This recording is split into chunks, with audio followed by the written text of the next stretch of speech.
The story begins in the snowy north, in the Grand Duchy of Blaine. The head of the Blaine clan, Raygrain Blaine, lowered his head in confusion and asked only one question. Why? The chicken that the girl was holding in her hands also looked at the head of the clan in bewilderment, not understanding what was wrong. However, the boy could not understand exactly why the daughter of the Netri family came to the north. Before us was our heroine, the daughter of the southern Netri family, Shuer. The girl literally just silently looked at the head of the Blaine family for a few minutes, not holding back her smile. Soon, Shuer spoke. She couldn't believe that she had seen the Grand Duke, so she immediately offered him some eggs. The boy, perplexed, asked if roosters lay eggs. The girl laughed and then asked if he wanted some chicken dish. In any case, she still couldn't believe that the Grand Duke was looking at her. Shuer, at this point, decided to say that the merchants in whose cart she was riding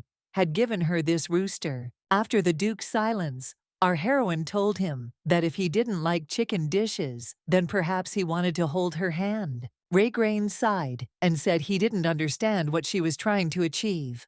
Shuer said she wanted his autograph. Handing over a piece of paper, the girl promised that if he signed it, she would make it a family heirloom. However, despite the girl's persistence and kindness, the Duke ordered the guards to take her away. At that very moment, she was grabbed, but Shuer asked to wait a minute, because they could not discuss the most important thing. Our heroine escaped from the hands of the guards, after which she sat down on one knee and asked the Duke to marry her. After some time, our heroine was lying in her room, and looking at the ring, she was perplexed. She proposed, and Raygrain was not even surprised. However, the girl generally guessed that everything could not have gone so easily. This duchy was so terrifying to her that even the guards frightened her. Shuer soon began to think that she would not succeed in this body either, but she still could not lose hope, because she had not come this far to give up. Perhaps to begin with, it is worth figuring out who this Grand Duke Raygrain Blaine is. He inherited the ability to use emotions and sword techniques, but eventually lost all feelings due to the increased frequency of monster suppression expeditions. This guy is the second main character of the novel, The Lady That Blossoms Flowers. At first, he attracted her attention because she was jealous of him. The action moves into the past. A group of people were discussing an accident that a 20-year-old girl had. The man wanted to help with money, but the woman said that she would do everything herself. However, other people tried to manage our heroine's money. Some asked for a loan, and some tried to tell her about great stocks to invest in. She was always surrounded by people who wanted to take advantage of her. Without emotions, she would not have felt such disappointment. In the end, it all started with envy. But at some point she became his fan. Her life, filled with endless disappointments and unfulfilled expectations, became brighter. But to her horror, the novel itself ended with the tragic death of the Duke, with whom she had become so moved. Without the main character, he lost all emotions and could no longer use his sword, so he fell along with the entire North. That's how it all ended. However, right now she could see him alive again, and it made her incredibly happy. Our heroine understood that her new life was a new opportunity, which meant she would save the Duke and see him happy. 2 weeks before arriving north, our heroine was hit by a truck and soon opened her eyes while picking a flower. Just as she was holding the flower in her hand, someone walked up to her and shouted in bewilderment, asking how she could pick flowers so carelessly. Not hearing an answer, the man entered the girl's room and continued shouting. He asked how long she planned to disgrace their family name. Looking at the bewildered Shuer, he told her to know her place and not try to poison Irina anymore. Thus, the man continued to shout and prove her uselessness, while our heroine was only surprised by his words, namely Shuer. Looking around, she saw the family flag and wondered, could she really be the same Shuer Netri? This girl is the first daughter of the Southern Duchy, and also a minor villain in the novel The Lady That Blossoms Flowers. The eldest children inherited the ability to manifest the power of bloom through the sword from generation to generation. Only this time, it went to the second daughter, Irina Netri. She took everything from the strength to the love of the main character. Shuer, driven by an inferiority complex, wanted to kill the main character, but was executed for trying to harm the future head of the family. Our heroine, perplexed, touched the mirror and asked to tell who was the most unhappy in the world. She had red hair and golden eyes like the main character. By the way, she is even scolded simply for hanging out with flowers. Our heroine did not understand why she was lucky to become her. At that moment she thought about it. She suddenly realized that if Shuer was still alive, then the Grand Duke was not dead either. Our heroine knew that he would be able to live when he got his emotions back, so she also remembered that in the original, he had feelings for Irina, which meant she needed to be convinced. At that moment, a female voice was heard in the room, asking the father to be less cruel. No matter how you look at it, Shuer will not be able to show his strength through the sword.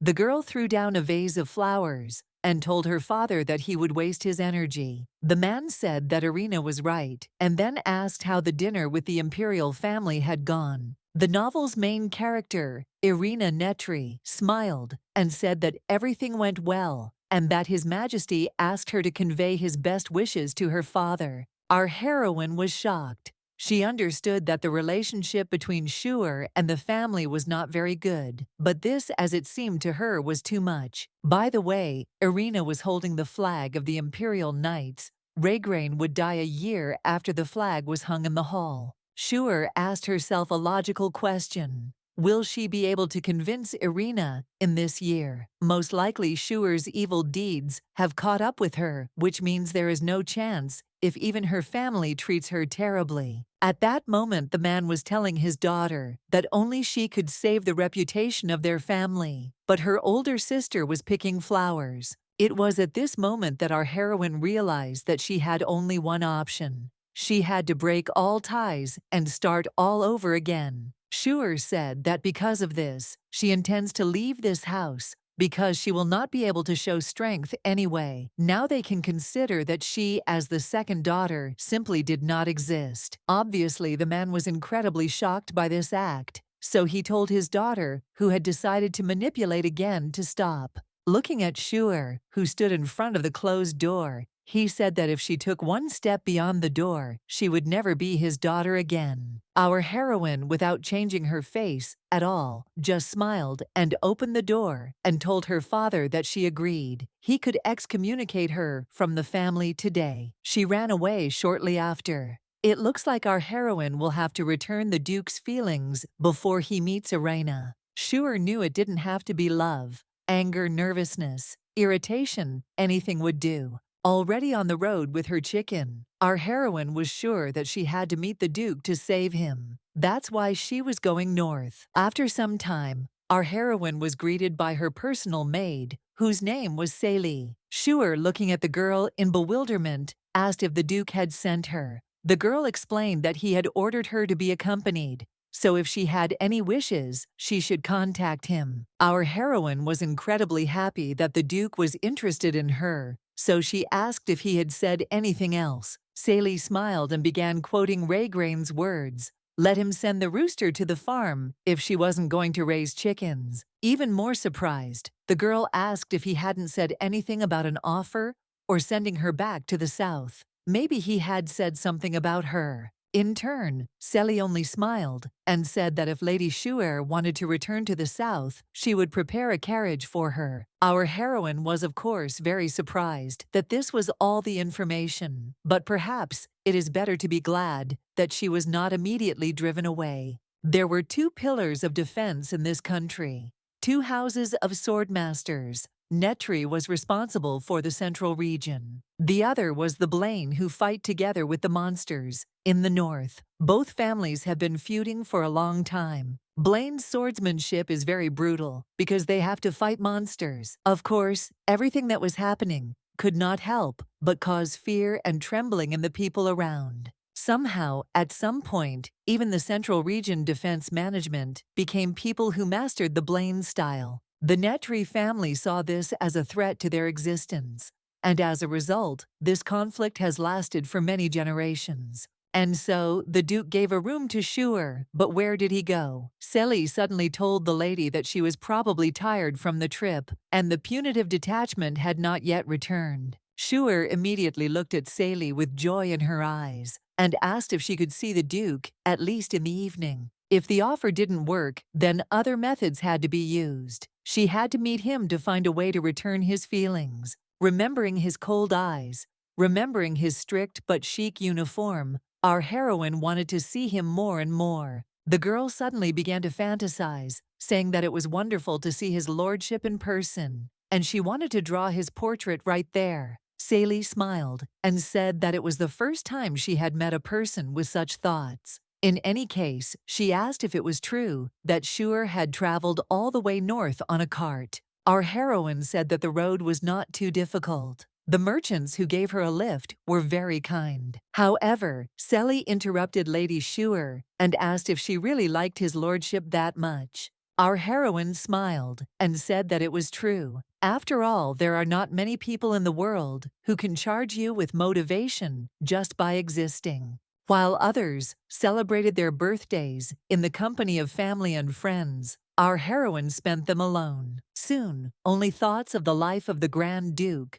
could help her get back on her feet. At this point, Schuer said that she would like to know more about the Duke's daily routine. After a while, the action takes us to another room. The tired captain of the Blaine Knights, Jess Bellion, said that Schuer Netri was recently excommunicated from his family. The Duke, who looked at the documents, only asked what the reason was. The assistant said that Irina, the youngest daughter, had become the commander of the Knights, which meant that Schuer had lost the struggle for power. There were also suspicions that she had used poisons in her poisoning attempts. Do you need more details?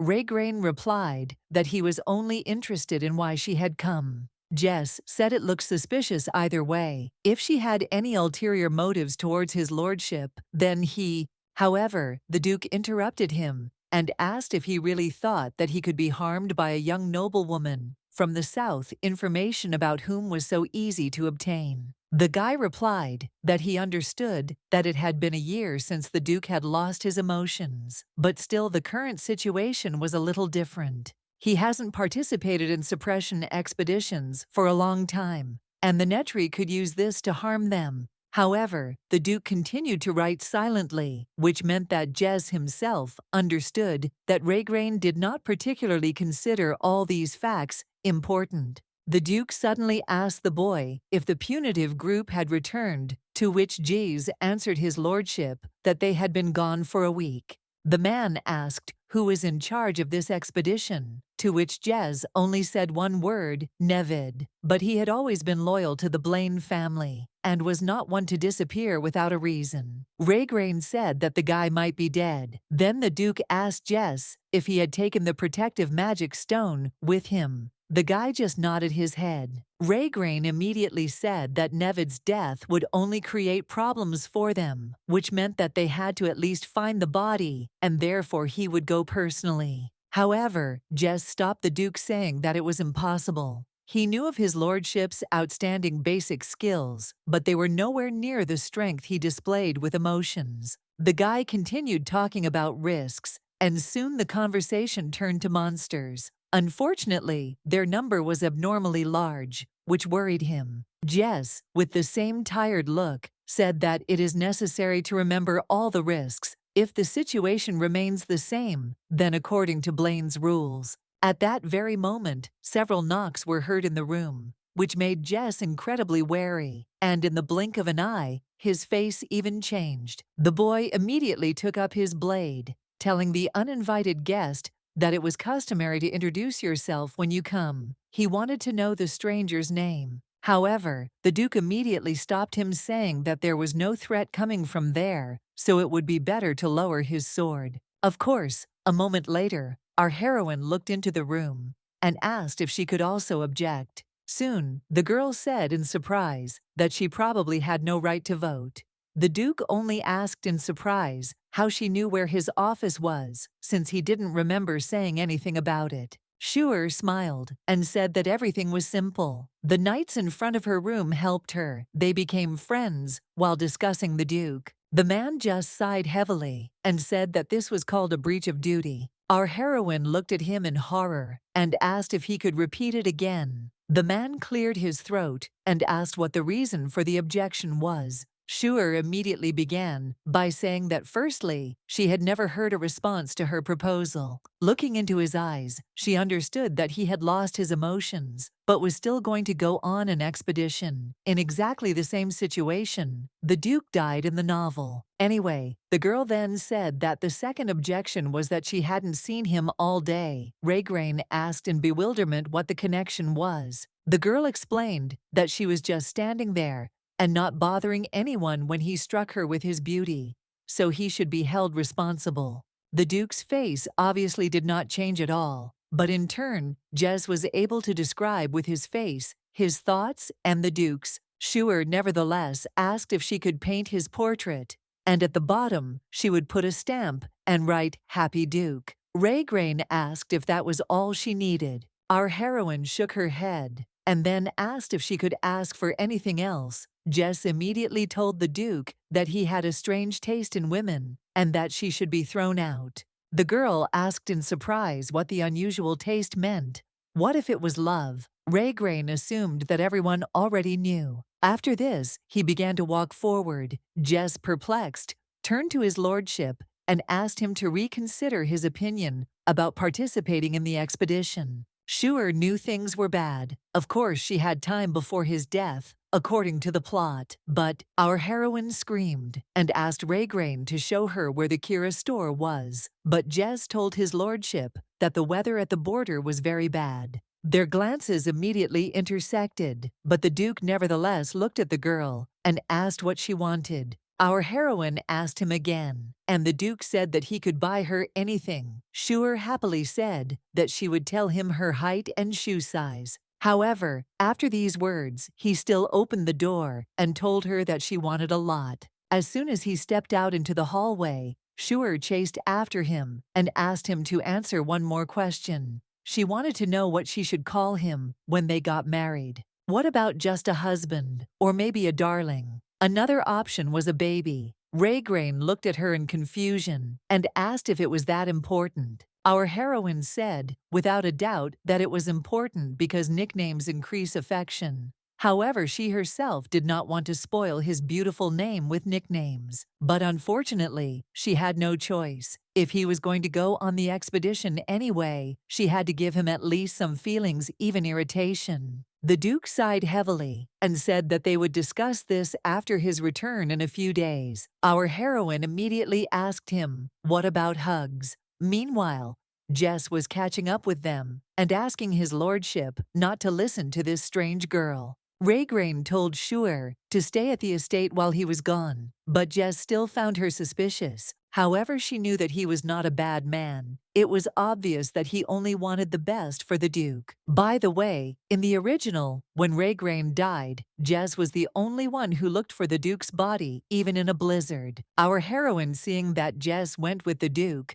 decided that everything would be fine. At this time, the captain of the knights told his lordship that Nevid had not yet returned. Then he asked if it was possible to go there if he could not use the sword properly. Raygrain was confused and asked who told him that he couldn't use the sword. The question caught him off guard. The guy started talking about what he thought. The Duke, however, interrupted him and said that he need not worry about this expedition. Jess, perplexed, asked if he had felt anything. Why? The knight captain asked to tell about these feelings, and then he will help to preserve these emotions. At this moment, the Duke said that it seemed to him that Netri's daughter had gone mad. Jez thought for a moment and soon said that it was hard for Southerners to be in the north because they were freezing, and Lady Schuer had acted recklessly. Before leaving, the guy suggested that the Duke was starting to get irritated by the fact that she proposed immediately upon her arrival. The action moves forward a few days. Our heroine looked in the mirror in surprise and, turning to Sally,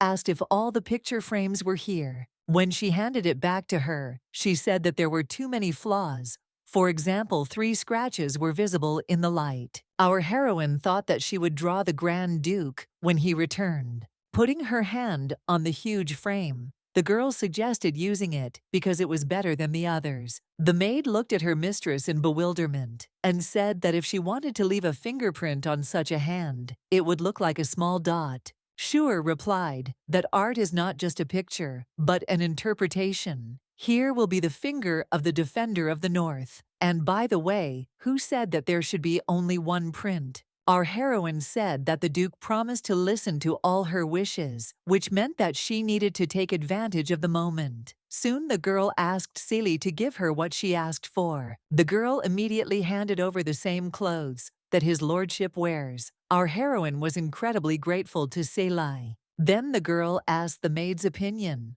Would the Duke be interested in barter? Celie, surprised, said that she did not know what the lady had in mind, but it was unlikely to work. At that very moment, a loud sound, or rather a signal, echoed in the room. Obviously, this signal marked the Duke's return to the palace. Celie immediately looked out the window, and only after noticing the Duke did she turn to Mrs. Schuer. Our heroine, of course, didn't need to be told twice, so a moment later she was about to run. In any case, before leaving, the girl asked Celie to stay here, and she would go herself. However, the maid immediately approached the lady and said that she would go with her. In that case, she said that they should go quickly. After a while, our heroine watched the crowd of people in surprise. Schuer was a little confused about where the Duke was, whom she still could not find with her gaze. At some point, her eyes caught the displeased face of the knight captain, which meant that the Duke was standing next to him. Our heroine was incredibly happy that the Duke returned safe and sound. She was about to run up to him, but at that moment a guy jumped out in front of her and asked in surprise if this was really the lady who saved him. Our heroine did not understand what was happening because she did not remember such a character. However, the guy at that moment introduced himself as Navid and told the lady that she saved him. He fought with the monster, but it turned out to be stronger and had to swallow him. But he grabbed the magic stone and wanted to take the monster with him, but at that moment a hand covered his mouth. The Duke asked Navid to stop making noise. Then he turned to Schuer and said that if she was going to listen to everything he said, there would be no end to it. However, the Duke immediately told the girl that she did not have to go out because he was met by servants, and he promised that he would return soon. Our heroine smiled and said that everything was fine. Raygrain immediately said that he didn't have any suitable clothes on hand, so he wanted to talk later because it would be disgusting for her to look at the monster's tracks. Our heroine, nevertheless, handed him the clothes and said that she just happened to have new clothes, which she decided to exchange for the old ones. All the people standing around were shocked as soon as they heard the words spoken by Lady Netri. In any case, the Duke said he did not remember asking her for such a favor. Schuer replied that the clothes had already been purchased and that they were the same as those the Duke was wearing. The man looked at the girl in surprise and asked how she knew what he was wearing. Schuer smiled and said that she had asked around the mansion while he was away. In any case, she was curious to see if the expedition had gone well. The Duke ignored the question and asked what she planned to do with the clothes he was wearing. Jess immediately said that he had warned him. He had chosen a strange woman. The knight captain wanted to say what would be best to do in such a situation, but our heroine smiled and said that she would like to keep these clothes. This answer again took Jess by surprise, so he asked her what she wanted it for. Schuer looked at him in surprise and said that it was for the sake of admiration. Schuer explained to him that she would feel happy if she looked at these clothes. Unfortunately, she can't see the Duke every day, so she will remember when she sees his clothes. Schuer noticed that the Duke frowned. The guy immediately turned around and told the girl to wait for him in the office because they needed to discuss something. Our heroine was incredibly happy because it seemed to her that her plan was gradually working. Already in his office, the girl was thinking about what the Duke could offer her. Did he really want to give her an autograph and a fingerprint? A moment later, he entered the room, and Schuer immediately began to greet him and wave.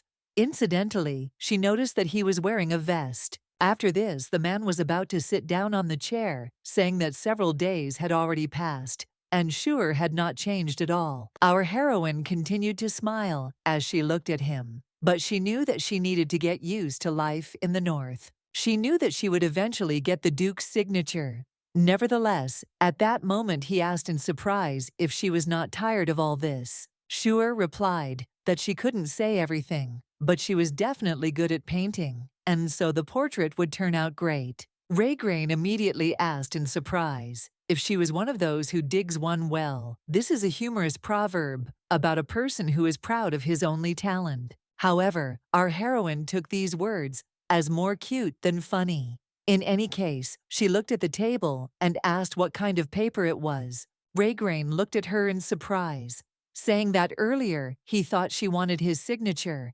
Immediately she asked if he would give her clothes. She promised not to smell them or lick them. However, he said directly that her behavior made him doubt, but he did not agree to an exchange of clothes. Putting pen to paper, he said that if she wanted his signature, she should put hers. He seemed afraid that she would blackmail him if she got an autograph. Shure grabbed the handle and asked if this was some kind of contract. Our heroine began to sign, and only at that moment did the Duke say that this was a marriage certificate. To say that Shure was shocked is an understatement because her face spoke for her. The Duke immediately said that this was an answer to her proposal. Our heroine was still surprised. Was there really going to be a wedding? Why didn't he send her away but marry her? Our heroine decided that she was probably sleeping.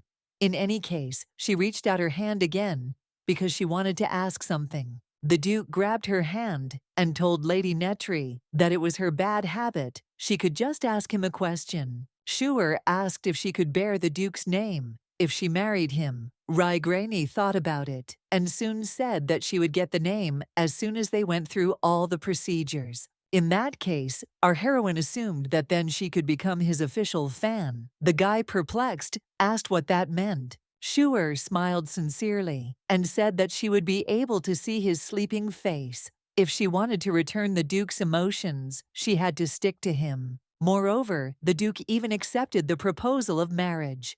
With her plan, she kills all the birds with one stone. She saw the Duke and will save him, and she will survive. However, at that moment, the Duke pulled his hand away in surprise. Our heroine assumed that he was afraid that she would poison him in his sleep. Shure immediately said that she didn't mean anything bad. She was sure that he was beautiful, even in his dreams, so she wanted to see him. Soon, after an awkward pause, the Duke asked the girl to continue to remain like this, as this strange behavior was making him nervous. The girl grabbed her heart and said that she was doing all this from the bottom of her heart. However, the man responded to this by saying that if she wanted something, he would not be against it, and moreover, he was ready to do anything to get his emotions back. Our heroine herself understood that nervousness is also an emotion. The girl proudly said that she would try to get on his nerves. At this point, the man began to take off his glove, indicating that the issue was probably resolved. He then put his fingerprint on it and said that Shure should not expect anything closer to a relationship than official spouses. Shure, in turn, said that she would be happy, even if he waved his hand in her direction once a week. Raygrain was glad about this, because he was afraid that this marriage would not live up to her expectations. However, our heroine said that it would be enough for her to just look at him from the side. By the way, the Duke had previously been a character for her who existed only in the novel. It was enough for her that he was simply alive. In any case, the girl promised to work hard for the bright future of the Duke and the North, and she would definitely cope with this. The Duke said that it made no sense. Shure then said she needed to clarify something. Could she really do anything? Without thinking twice, the Duke said that she could do whatever she wanted. In that case, our heroine told him to change his shirt and fountain pen. Raygrain looked at the girl with the same puzzled face, not even knowing what to say to him. Meanwhile, the action takes us to the street where the knights were training. Our heroine came out at that very moment and said that the Duke had accepted her proposal of marriage. Instantly, all the guys stopped training, and the knight captain was the most shocked of all. Shure continued to talk about this, and said that the imperial palace will receive the marriage certificate next week. However, many knights ran to Lady Shuer, saying that they congratulated her. They were shocked by what she had done. Many of the knights, however, said that they understood immediately when she was allowed to remain there. Some even took her hand to shake it. At this time, the butler Patton came running, who had already given up hope that the Duke would find a mate. Also came the head maid Josephina, who thanked Lady Shuer. Our heroine smiled, however, and said that everything had worked out only thanks to their help. It seemed that their idea of marriage with the Duke was different from reality. At that moment, Nevid approached the girl and asked if it was reasonable to call her the Grand Duchess.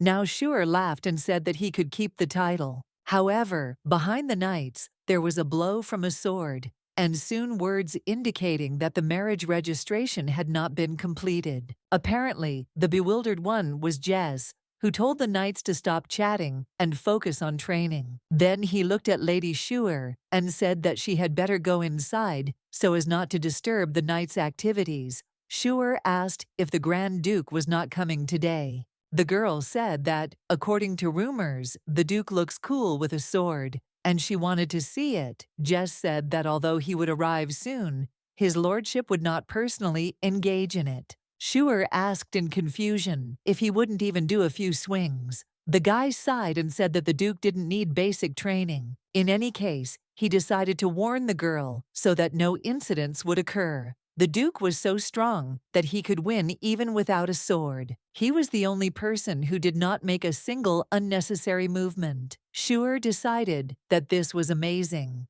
If even Jez praised him, then the Duke's skills were amazing. The guy became even more gloomy and said that everything was right. That's why he asked the girl to go inside. Shuer asked if she could refuse. Jess even started screaming, saying that everyone was worried about her, so they couldn't concentrate on training. Shuer asked to consider her a weed, a big weed. However, at that moment, a tall shadow hung over our heroine, as well as words saying that it would be difficult for a southerner to withstand the cold of the north. Of course, these words were spoken by the Duke, who asked the girl why she was on the training ground. Patton bowed and greeted his lordship.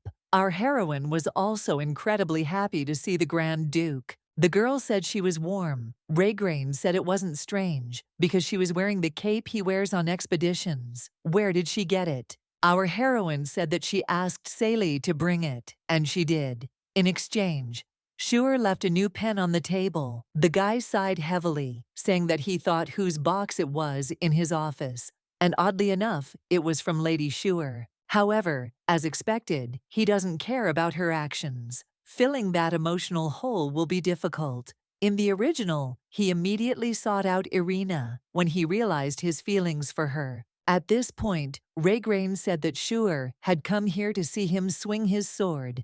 He didn't expect anything else from a family of swordsmen. However, our heroine simply smiled, because earlier she had the opportunity to go outside to watch fencing. Soon, the man said that if she wanted to see it, she should guard the cloak, but not take it. Shuer said that she was only interested in the things he had been wearing for a long time. Raygrain was surprised by her high standards. In any case, he asked the knights to come forward if they wanted to spar. Apparently, Nevid was the first to ask. Nevertheless, the Duke took the sword and challenged the captain of the knights to battle. Jess stood in front of his lordship and said that it was a great honor for him. Nevid asked what about him. At this moment, our heroine screamed in bewilderment and asked why Sir Jez had a real sword and the Duke had a wooden one. The guy instantly waved his wooden blade and said that she would now see everything for herself. In that moment, everything became real. The art of fencing, which was created to fight monsters, not people. Watching this battle, it only seemed to her that the only goal was to cut the opponent in half. In the original, by the way, it was said that he loses emotions when he uses a sword. Our heroine clutched her dress tighter and tighter, realizing that everything was becoming a blank slate. She felt for the beautiful landscapes, the people, and everything else. By the way, Blaine's sword can be called an example. It doesn't care about morals, principles or time impulses, only how well a particular person meets the high standards of swordsmanship.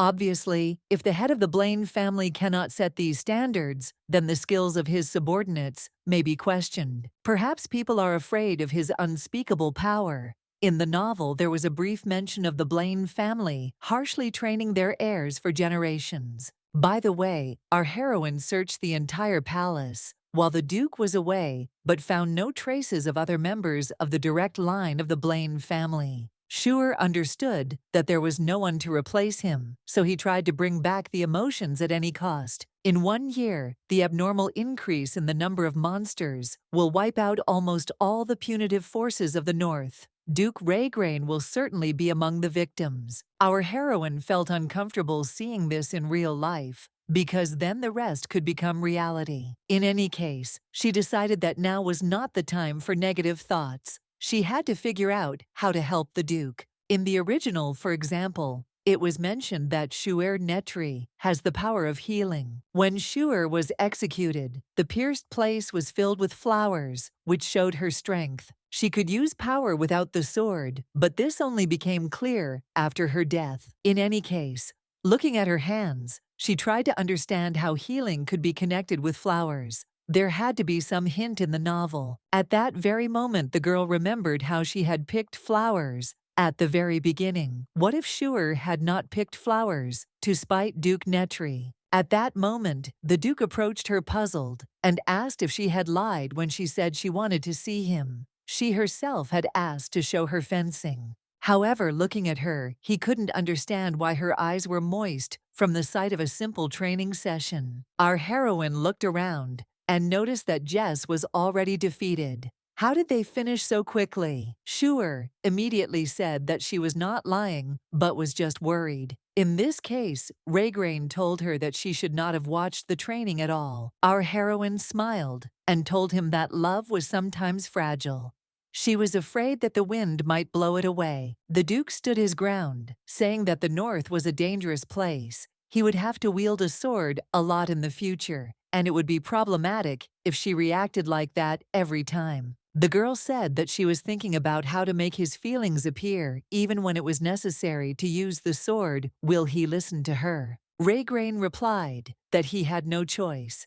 At that moment, our heroine told him that every time he needed to take the sword, he needed to bring her a bouquet of flowers. Sometime later, when the Duke was sitting in his office and signing documents, he turned to Jess and asked him to find a bouquet of flowers. The knight captain looked at the Duke in confusion and asked why he needed him. Raygrain replied that it was Lady Netri's request. The guy asked again in confusion. The Duke answered that she asked him to bring her a bouquet when he was going to take the sword, so he had to find it today. Jess asked how she could ask for such a thing, although she saw that there was not a single flower in the estate garden. The guy explained that in the southern regions, flowers grow all year round. But where would they come from in the north? For a fresh bouquet, you'll have to go to the east. The Duke said that he had decided to listen to all her wishes, so there was no point in complaining, just finding a bouquet. Jess asked if the Duke was sure that she could return his feelings. Raygrain knew he hadn't felt any emotion in a long time. One thing was for sure now: this weird girl takes things and gives others in return. She asks to see a workout that doesn't interest her, and it irritates him. How many more times will he have to corner himself to feel anything? Fear, excitement, incentive. He gets used to everything and loses sensitivity. Meanwhile, the number of monsters in the north has suddenly increased. Any changes are important for the use of his sword. At this point, the Duke only said that the girl had promised to try for him. And what's more, he felt that she was irritating him with all her might. Meanwhile, the action moves to our heroine, who turned to Sally. The girl happily asked if she had received anything, but the maid replied that she had received nothing at all. She realized that it was probably too difficult to find flowers in the north in one day. Was the land really that barren? Maybe growing them would change things. The maid, looking at the mistress, said that it would be better to ask for something else. This winter was especially harsh. even the punitive troops had a hard time. However, only flowers will suit our heroine. Netri's power is the blooming energy of the sword, which is passed on to only one person per generation. In this generation, by the way, Irina blossomed with poisonous lantana, and the Duke's power faded. Then why did flowers appear after Schuer's death? She didn't know how two people could blossom in one generation, but she needed flowers to speed up the process of unlocking her power. If the key to this is growing flowers, then it would be better to deviate from the original, to awaken the forces earlier. At this moment there was a knock on the door. Lady Schuer was told that his lordship was looking for her. Our heroine's face instantly changed. She was glad that he had come. The girl with the same smile ran to the door and opened it to meet the Duke. On this side of the door stood the Duke with his coolness, but still holding a branch of camellia in his hand. The girl happily took the branch and asked if it had been cut from outside. Raygrain said it had been cut from a tree in the greenhouse of a marquis in the east. Schuer hoped that there would be a flower that could be grown indoors, at least. In any case, the Duke said that it was difficult to find a bouquet in a day, so next time he would prepare. Our heroine happily asked him if he had really found it himself, to which the man replied that Jess had noticed the flower when they were returning north. However, if she didn't like it, he asked to give it back. They would find a normal bouquet in the west or east. Our heroine got the flowers anyway, so everything was fine. Then she asked if the Duke had cut them himself. The man nodded his head. In that case, the girl smiled happily and said that she couldn't help but like this thread. The man immediately sighed, saying that the problem was solved. He left the room, and our heroine asked him to wait. The girl asked the Duke if she could use the estate's garden. Raygrain told her that she had become its mistress, so she could do whatever she wanted. Our heroine was incredibly happy about this. Instead of just admiring the bouquets, she will grow them herself. The girl immediately turned to Sally. The maid asked if she needed to bring an album. Schuer nodded and said that she needed a thick album in a hard cover. After this, the girl also asked to bring her a small vase, because she was going to save the flowers. After some time, she had a book, a vase, and flowers on her table, given to her by the Duke. Sally asked, in surprise, if the lady had really asked for a bouquet to grow plants. Our heroine told her that this was done in order to grow some of them. At that very moment you could see with your own eyes that the flowers that had just withered came to life before your eyes. However, that was not all. Our heroine now also saw a faint glow from the flowers. The maid laughed and said that if they were that bright, they could even replace a candle. Our heroine realized that the Schuer from the original was not trying to spite Duke Netri. She was only saving the flowers that were dying. She discovered a new ability. However, it turned out that the effect was short-lived. Is Schuer not already very good at this? Netri's power is capable of creating something out of nothing, while hers. In any case, the girl asked Sally to give her a hand. The girl began to squeeze the maid's hand tightly, trying to put a lot of her energy into it. A moment later, she happily asked the maid what she felt, and Sally only said that her grip was weak. Schuer asked if there was anything else. The girl thought for a moment, and then said that her hands were also warm. In the end, nothing happens without flowers. Perhaps healing does not work on people. Our heroine hoped that if she kept trying, she could create flowers like Schuer in the original. At that moment, Sally said that she now understood why the Netri family was blooming. The maid was about to bring another vase for the flower, but Schuer took the flower in her hands and said that they would plant it in the ground. The girl immediately said that if we are talking about the garden, it has not been looked after for a long time. The ground was so frozen that natural flowering was almost impossible.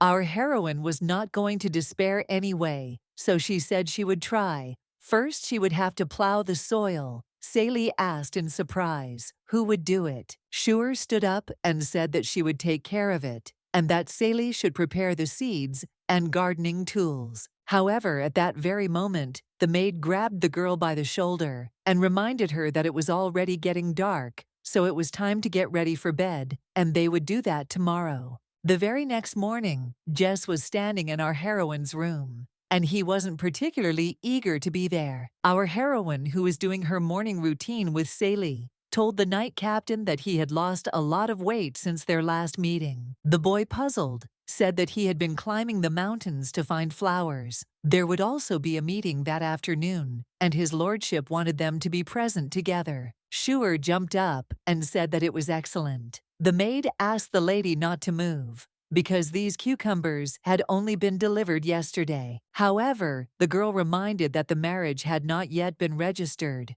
Could she participate? The guy said that the day of the trip to the capital had been postponed, so an exception was made. Our heroine immediately pointed to the flowers and asked if it was possible to put a vase on the table in the assembly hall. Jess looked at her in bewilderment and said that he wanted to know first what this nightmare was. Schuer replied that they were flowers given to her by the Duke, sighed heavily, and said that up close they were still quite beautiful, so he would put them up anyway. The guy left the room, and our heroine asked Sally if she had started preparing because she knew about the meeting. The girl replied that it was happening at about the same time. Our heroine asked what they were discussing there, to which the maid replied that it was a meeting at which heads of families from all over the region gather. Of course, the majority of monsters attack from the north, but there are some that wander around the territories, and this is what is being discussed. The girl also said that it was better for the lady to leave a good impression, especially on the owner of the magic tower. Our heroine asked in surprise why.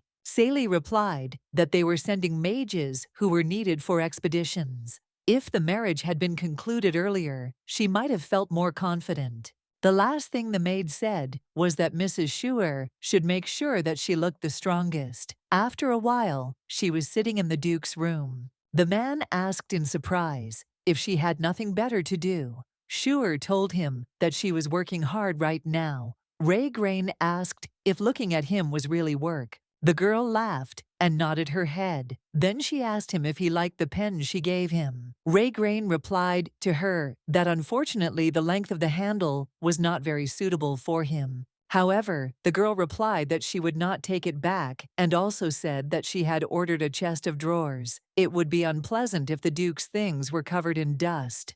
The man asked why he would buy something he wouldn't use. However, our heroine reminded him that it was time to go to the meeting. The Duke extended his hand to our heroine and invited her to go to the assembly hall. Schuer took the Duke's hand and instantly lost her mind. It was the Duke's hand. The Duke, sighing heavily, told her that he would not accompany her if she behaved like that. However, our heroine was glad that they were holding hands. She wished that this moment could last longer. Our heroine looked at Ray Grain and asked if he wanted to walk around the mansion before the meeting. The man immediately told her that her intentions were too obvious. In that case, she asked him to pretend he was fooled. The man still said they would go to a meeting first. Sighing, Schuer said she hadn't expected him to agree. At that moment, Patin approached his lordship and said that Mr. Relda had arrived. The man nodded his head and thanked him for the information. Then the butler turned to Lady Schuer about the gardening tools. They had everything ready yesterday. Our heroine smiled at him and thanked him. In any case, she would look at everything after the meeting. Patton nodded and said that he and Sally would be waiting. The girl immediately turned to the Duke and said that there weren't many gardening tools on the estate, so she bought some. She also said that yesterday she had put his flowers in a vase, and Jez promised to take them to the assembly hall. She would have to look at them. The knights greeted them at that moment. Immediately, one of them spoke to Lady Schuer about the fence she had asked for. They had been working on it between classes, but it should be nearly ready. The girl was surprised that it happened so quickly. She asked Lautres and Mater to convey her gratitude to the other knights. Then Lautres said goodbye and wished them luck. Our heroine immediately explained that these were the knights who guarded her room when she arrived. She thought that it would be difficult to put up a fence herself, and they decided to help.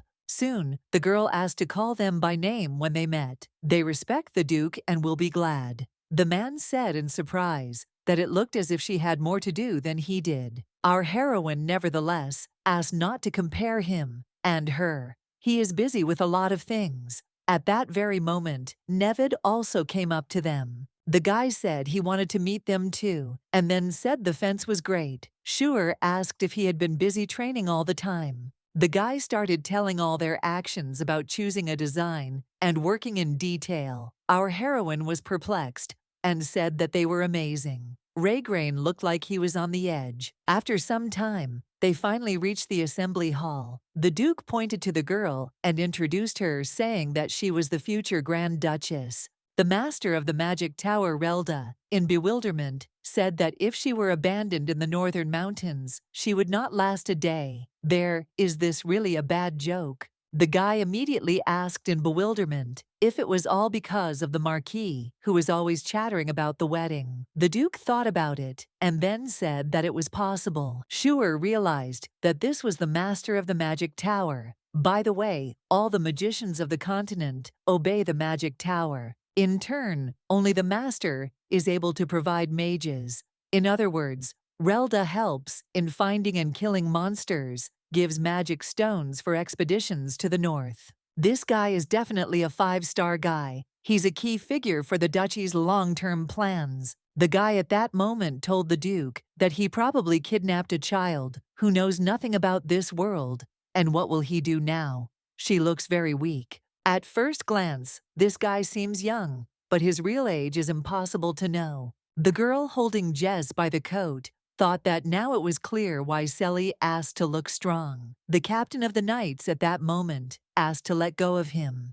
With a heavy sigh, our heroine removed her hand, but the guy was so pale that it seemed to her that she would stand out against his background. Just at this moment, the Duke decided to calm Relda down and said that it was a marriage by mutual consent. Our heroine was incredibly happy to hear words of support, and also that he wanted this too. Relda suggested that this was probably why the garden looked like mice had dug it up. The Duke asked him since when he had been interested in the affairs of his estate, and when he had started walking in the garden. The boy grabbed his head in bewilderment and replied that he went there only because the garden smelled of magic. Raygrain asked him to just send more mage groups, as these weren't enough. Relda asked if he knew how much the stones and mages he was getting were costing. Relda was angry because the Duke didn't even thank him for it. The Marquis Chetron Hiener intervened in their conversation, saying that his lordship had lost his emotions, so all this was expected. Baron Arthur Sizen then intervened and said that even the fact that they personally took part in the last expedition was a huge step forward. Anyway, the man looked at the vase and asked in surprise what it was doing in the assembly hall. Our heroine smiled and said that she had put the flowers that the Grand Duke had given her. Beautiful, weren't they? The Baron replied that he had heard that he had cut a branch from a tree that the Marquise was growing. The man then asked if he understood correctly that the lady was from the southern Netri clan. Our heroine nodded her head. The man immediately decided that if they got married, the two leading families of swordsmen would meet in one generation. The man also said that in the Netri family the eldest child is appointed heir, so it seems that the punitive forces of the north may receive support. The Marquis, knowing more information, asked the Baron to stop being so polite. Shuer also decided to interrupt him and said that she had been excommunicated from the family. The man turned pale at that moment. He asked in surprise if she was the second daughter. The girl replied that she was not, but that she was more interested in the Duke than in the sword. She also said that there are no strict laws stating that the eldest child should inherit the family. In any case, she is glad that she came to the north because she can communicate with the Duke. It will also be better if they do not call her by her old name. The girl said that she thought the name would be quite enough without formalities. At that moment, the Duke addressed her by name. Our heroine fell silent at this point and then asked in bewilderment what he had said. The Duke replied in surprise that he had called her by name. Shuer still thought she had misheard him and that he had said something else. Raygrain asked her to stop pretending she hadn't heard anything. After this, the Duke turned to Baron Arthur Sizen. He said that this marriage would not be a union of families, The Netri would not help with expeditions, so blind hopes should be abandoned. The man in this case did not understand why he would marry the daughter of a family with whom he had bad relations. The Baron began to apologize, saying that it was the first time he had seen a lady from such a prestigious family. Our heroine interrupted him and said that it was okay, because she also knew little about the North. The Baron certainly had no bad intentions, and thanks to him, the Duke called her by name. Shetron at this point reminded that the Duke had not participated in expeditions for about a year. During this time, the Northwest was flooded with various monsters. However, it was the same in the Northeast. They would soon sweep away the entire continent. Damn monsters! Relda said that their numbers had increased during the Duke's vacation. The Marquis suggested listening to the central government's opinion on the sudden increase in monsters, but Relda said that they were too proud to discuss anything. Our heroine couldn't even imagine that the situation was so serious. Although even in the original, the main characters realized the danger only after the invasion of monsters. The Marquis still said that it was also difficult for the Duke to go on expeditions often,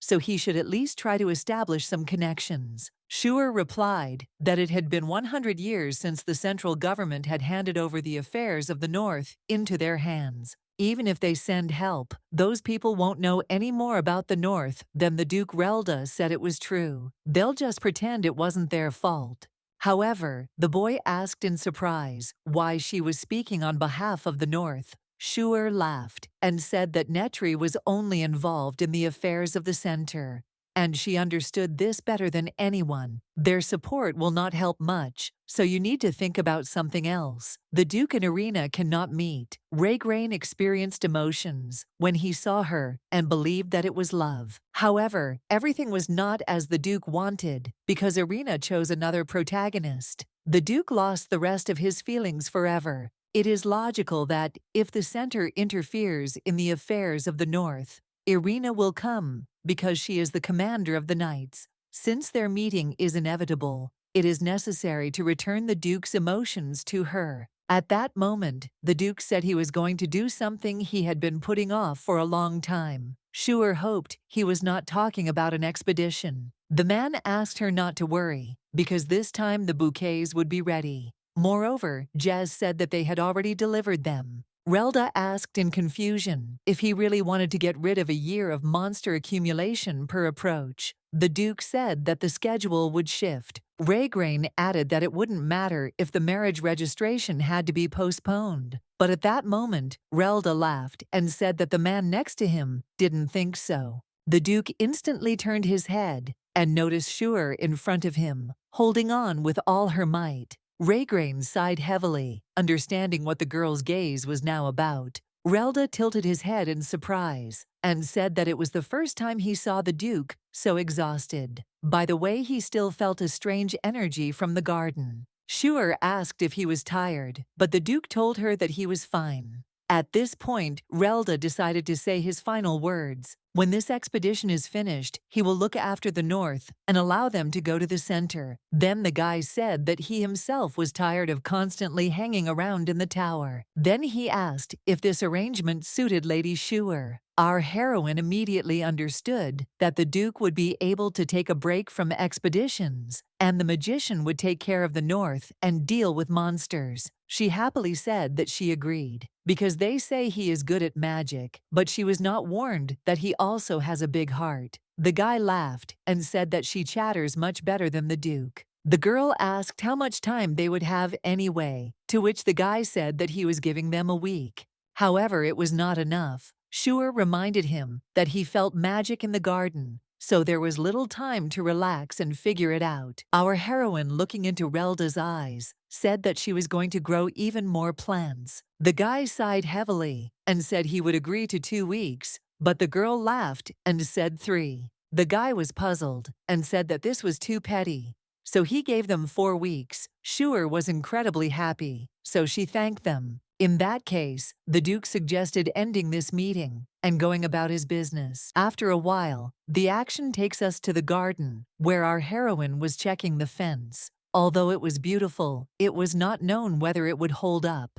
Sally replied that Sir Nevid made it so it must be strong. Our heroine also remembered that they had discussed it with him before the meeting. At this moment, a male voice addressed our heroine, asking in surprise if the meeting had already ended. Of course, these guys turned out to be knights who were carrying gardening tools and asking how she was doing with the fence. Sure happily said that she would have been satisfied with a simple one, but it turned out even better than she imagined. The knights smiled and said that it was not difficult for them. By the way, they brought all the things she asked for, as well as, of course, the Duke's wooden sword from the sparring with Jess. Our heroine asked if this was really the same one, to which Lotris told her that he took it right after the battle, so it was true. After that, the girl turned to the maid and asked when the furniture would arrive. The girl said that handicrafts take a long time. Should she ask for it to be done faster? Sure said it was all good, because her so-called loot would be stored there, so everything had to be done carefully. The knights at this point said that they were done with the fence. Was there anything else needed? The girl looked and said that this place was too wide for Camellia. It needed to be shortened by 2 steps. The boys asked in surprise if she had really planted the branch that his lordship had given her. The girl smiled and said that it was his first gift that needed to be preserved. Our heroine at this point asked to tell about how the Duke went on expeditions. So once he saw how the Duke cut a monster in half, which was the size of a house, while the boys were chatting outside, the action takes us to the Duke's room, where he was busy with work, and Relda was lying on the sofa. At that moment, the guy said that Shure had a pretty good character. It was clear at a glance that she was the daughter of a knight family. Raygrain said he didn't know whether it was good or bad, but Lady Shure was not shy about anything. Anyway, the guy got up from the couch in surprise and said that the Duke had ended today's meeting so early, and that was strange. The man said that there was nothing else to talk about. Relda sighed and asked what would happen to the expedition. Raygrain told him that they were preparing for tomorrow morning. Soon after, the Duke decided to ask the magician why he did not leave, but sat in his office. The guy asked in surprise why he would leave at all. He would have to come back anyway when they went downtown, so he was just waiting for him to return with Lady Shure. The man said that it was unlike him, as he usually didn't like leaving the tower. Relda replied that the monthly meetings irritated him. In that case, the Duke thanked him for being present this time. The boy replied that he had made an exception because of the garden. The Duke said in surprise that there was no black energy there. Relda sighed heavily and replied that he was not interested in only her, although in the Duke's case, everything is exactly like that. Anyway, soon after the awkward pause, Relda looked at his lordship, making it clear that he wanted something. The Duke, puzzled, said that he didn't know what reaction Relda was looking for, but it was best to speak frankly. He didn't understand what they wanted from him, and simply found everything strange. Relda said it didn't look like his emotions had returned, but then why would he send him away? Raygrain replied that he would have done the same even with emotions. The boy snapped his finger in surprise and asked if it was true. Well, in that case, he would go to Lady Shure. The Duke was more suited to dealing with disgusting monsters. The guy started creating a portal while all the papers were flying in different directions. Relda said at the end that he would play together with Shure. The Duke, however, reminded him in bewilderment that he had told the mage to get out of here.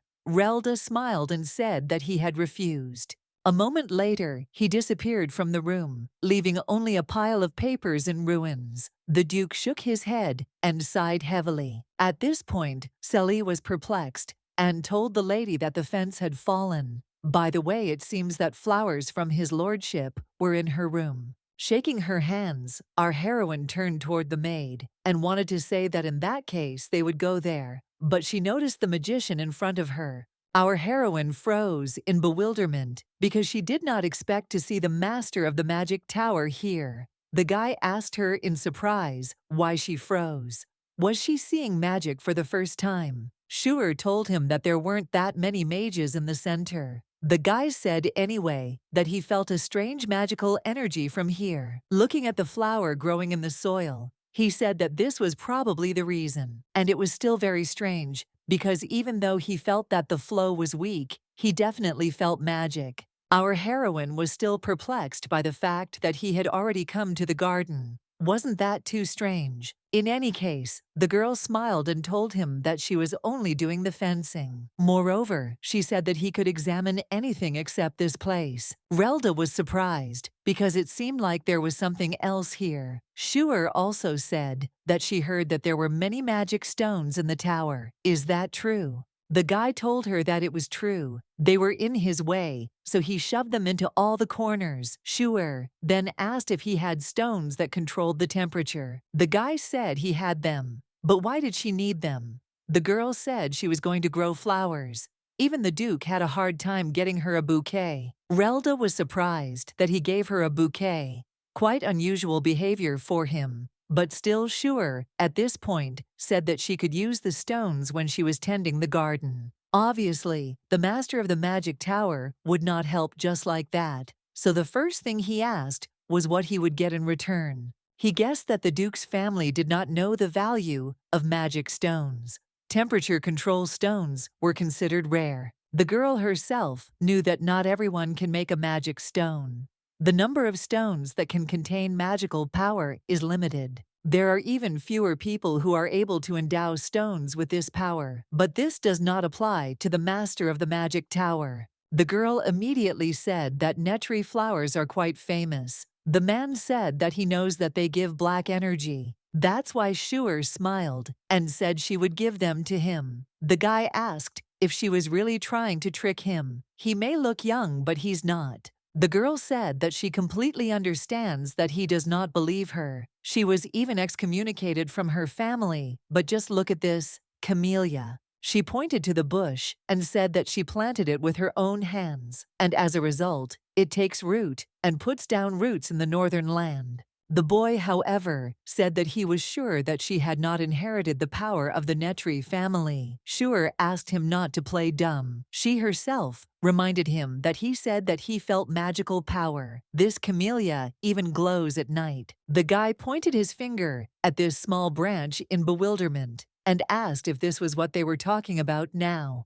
Schuer nodded her head and then said that he could ask Sally if he didn't believe her. After thinking for a bit, the guy finally agreed to her offer to give him magic stones in exchange for flowers. Our heroine said that she was incredibly happy because without magic stones, it would be difficult for the flowers to grow, so she would give him as many flowers as he wanted. She was afraid to lose the first gift from the Duke, so she appreciates his help. Schuer was really happy about it. She has strength, but camellia might not survive the local cold. The guy, perplexed, snatched his hand away, and our heroine said that the Duke had given her this branch, so he asked her to be careful with it, as if it were a child. Anyway, the girl said that he could look around the place as much as he wanted, but she had other things to do, so she would go. Soon the girl ran away, and the guy, perplexed, said that any conversations with her began and ended with the Duke.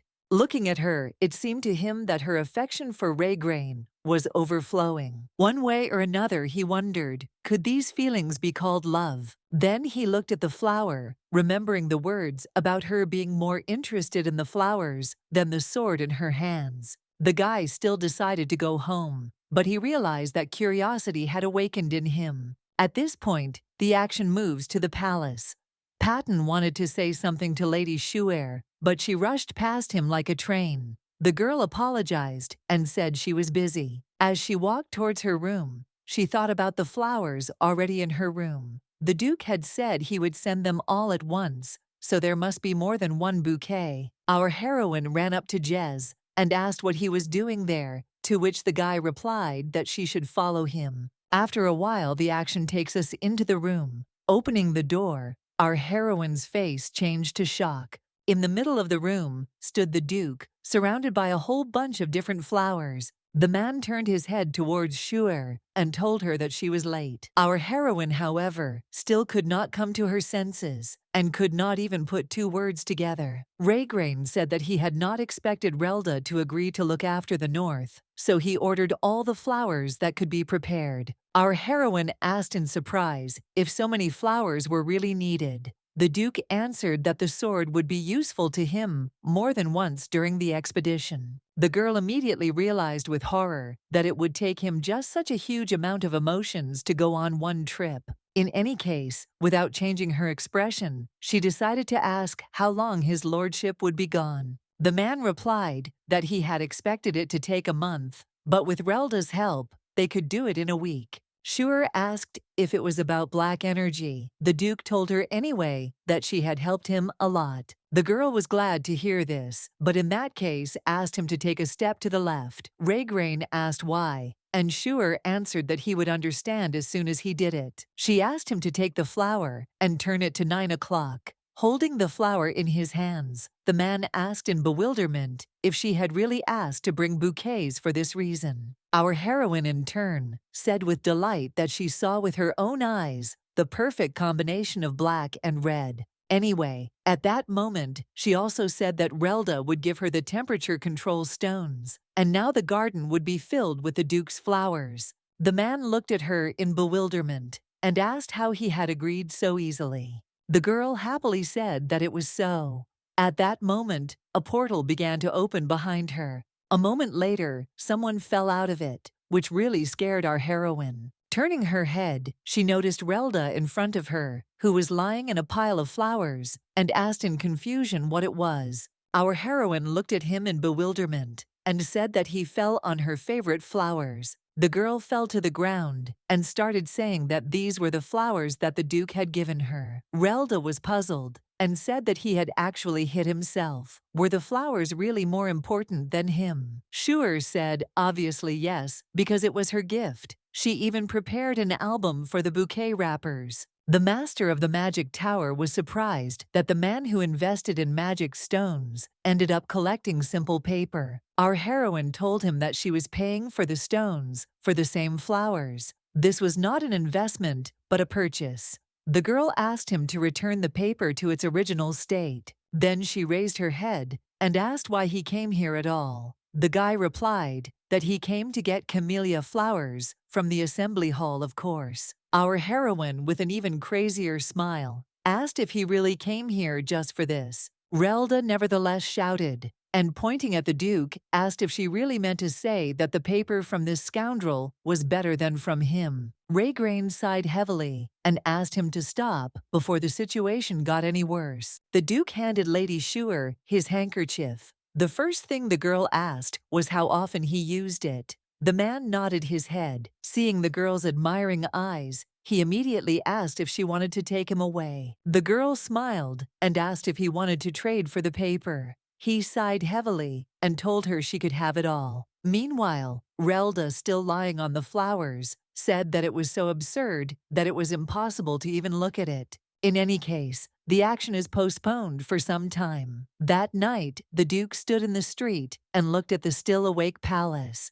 The captain of the knights approached his lordship and said that preparations for the expedition were complete. They had not organized a campaign of such a scale for a long time. Will everything be all right? However, at that moment, Raygrain thought about how Lady Netri had been stalking him all day. Realizing that she was not around now, he assumed that she had already calmed down, which could not but please. Jess said that fortunately, the same thing happened to Relda. Even though he speaks bluntly, he still worries about the Duke. However, the man said he didn't think so. He also suddenly wondered if gardening was always so noisy. Looking at the flower he gave her, Raygrain realized that nothing had been peaceful since the day he met Schuer. She is always in his sight, and what's most terrible is that she is always even in his thoughts. In any case, he decided to leave it that way. No one knew where she would freeze to death if she disappeared. Wait, was that really resignation? The Duke at that moment turned around and said that he was used to all this. Jess said that it would be strange not to get used to it, having known Relda for so long. At that moment, the Duke began to climb the stairs, and the knights said that they were only waiting for his order. May order and balance come to the north.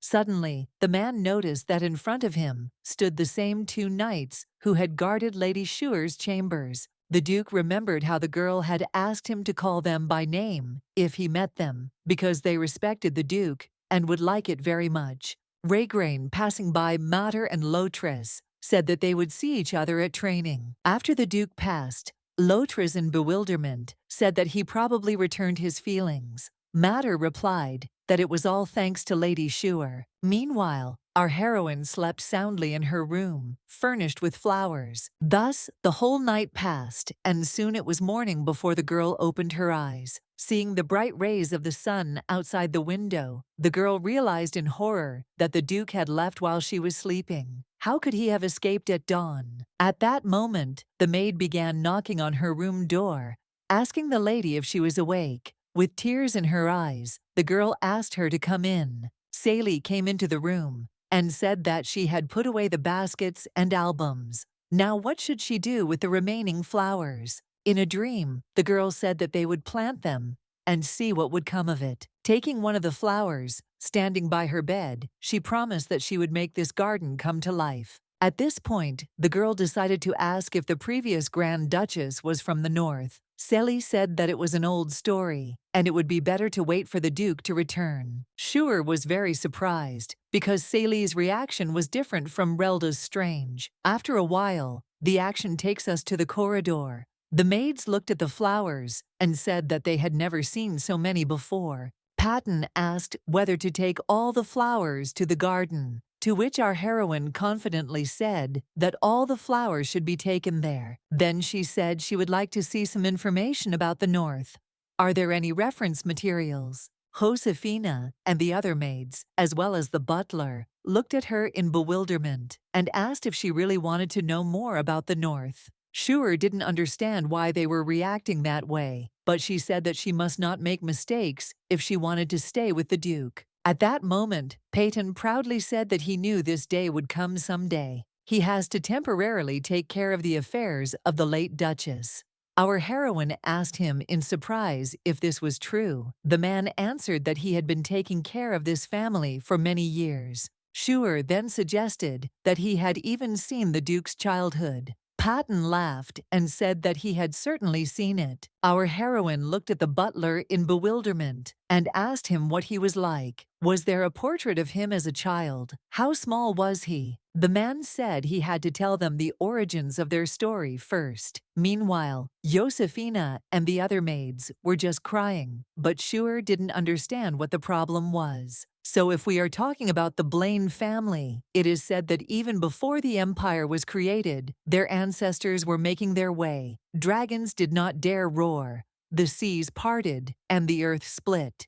Patton said that all this happened when the ancestors took the blade in their hands. Our heroine nevertheless sighed and decided that she would better look for books. After all, she wants to know details about the Duke's childhood. Meanwhile, the action takes us to the Duke.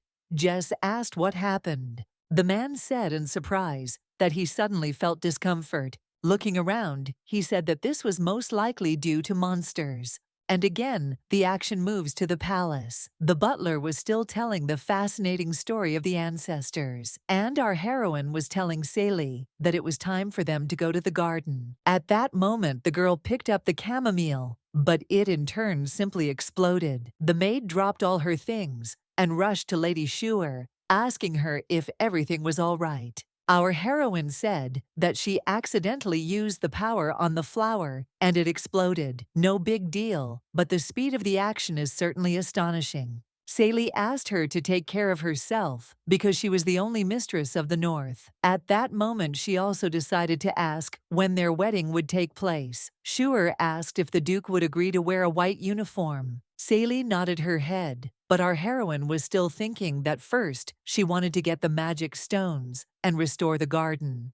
Anyway, Schuer asked where Relda was. The man thought for a moment and then said that he usually didn't leave the tower, but at that moment our heroine noticed someone outside the window. The girl immediately smiled and said that she seemed to have already found him. Soon the girl turned around and ran, saying that she would be back soon. After some time, our heroine was already on the street, and as she got closer, she could not understand why he had become taller. Relda turned around at that moment and told Schuer that she was sneaking up on him silently, as always, and he couldn't get used to it. Our heroine simply stared at him in bewilderment and could not look away. The guy said, anyway, that it didn't matter if she came anyway. It was simply impossible to create a large number of stones quickly, so he came back for a short time, holding out a small bag of magic crystals. The boy said that judging by the size of the garden, this should be enough. Shure smiled at him and thanked him. Relda laughed and said that she thanked him so often that he had nothing to complain about. Our heroine at this point decided to ask the master of the magic tower if he could use recording magic. Relda was surprised that her demands were growing. Nevertheless, the girl handed him a flower and said that she would give him a daisy. The guy asked in confusion what it was. Shure, knowing what could be done with this flower, assumed that it could also be a threat. After a while, he snatched the exploded flower, and the girl said that since she gave him the flower, would he make the recording stones? Relda still didn't understand why she needed them. Shure asked him if he had ever seen the Grand Duke in a white uniform. The guy, perplexed, asked if she really wanted to make a recording with him and bribe the magician. Shure told him it was just a suggestion. She didn't want to miss the moment, and the Duke's appearance in a white uniform had to be preserved. At that moment, the maid said that flowers had arrived. Our heroine turned around and happily said that she was already on her way. Relda asked the lady why she was so interested in his white uniform. The girl smiled and said without a doubt that it would give her strength. Meanwhile, the action takes us to the Duke, who swung his blade and cut a huge monster in half. As he wiped away the monster's blood, he gradually felt that when he used the sword energy, his emotions gradually disappeared. Maybe he hadn't done this for too long. Either way, it was so familiar and so comfortable. Some things might be annoying, but he couldn't survive without them. And again, the action takes us to the palace, or rather to the garden, where both the maids and the knights worked. The boys asked Lady Shure where they should plant flowers. Our heroine happily said that they need a fourth zone, but patens should be planted in Zone 3. Soon, when the Duke returned from the expedition, the garden was already filled with flowers. Having picked one of the flowers, our heroine said that she now understands the value of magic stones. It was hard to believe that such a large garden could be made so warm. At this point, her monologue was interrupted by Relda, who said that he never imagined that he would have to take off his robe in the north because of the heat. Also, the guy lying on the ground said that butterflies might appear here sooner or later. Shure looked at him in surprise and asked if he wanted flowers. All these strange thoughts ran through her head. Magical recording stones, a duke in a white uniform, a duke, a recording. The magician waved his hand anyway and said that he himself did not know whether he needed it or not. Shure realized that they probably only interested him on the first day. Either way, she didn't understand why he kept coming to the garden. At that moment, our heroine saw knights with the robes of people from the expedition. Only when she noticed this did the girl assume that the Duke had finally returned. She ran towards him as fast as she could, but at that very moment she was stopped by the Duke's cold and piercing gaze. The girl stopped in horror because of this. She almost forgot that he lost emotions. When he used the sword's energy, he must have spent all his strength on this trip.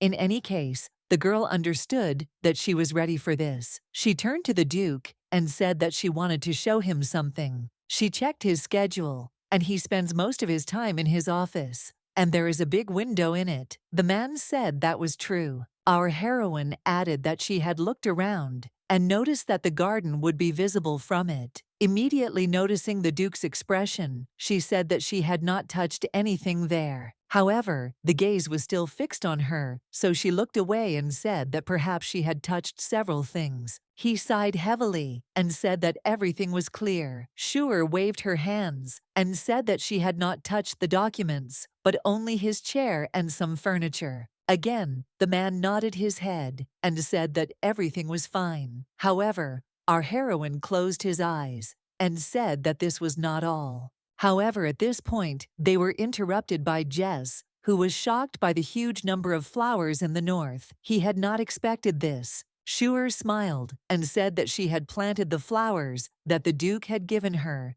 Beautiful, isn't it? At that moment, the man asked in surprise if she wanted to show him the garden. Our heroine smiled and told him that he would see the garden as soon as he went to the office. After some time, the man was heading to his office through the corridors of the palace. Strangely enough, all these flowers did not impress him at all. He had never been interested in the garden. It seems that Shuer wanted to show off the bouquets he gave her. It's obvious Shuer remained the same as she was before the expedition. Entering his office, the man said that during all this time, only he had changed once again. People breathe every moment, but they don't put any meaning into it. For him, the whole world looks like that. He just sees, hears, and lives. One way or another, looking around, he understood that no matter how you looked at everything that was happening, everything here was new. The boy noticed the flag in confusion and was surprised that Shuer used the family crest. He didn't understand why he had been called here anyway.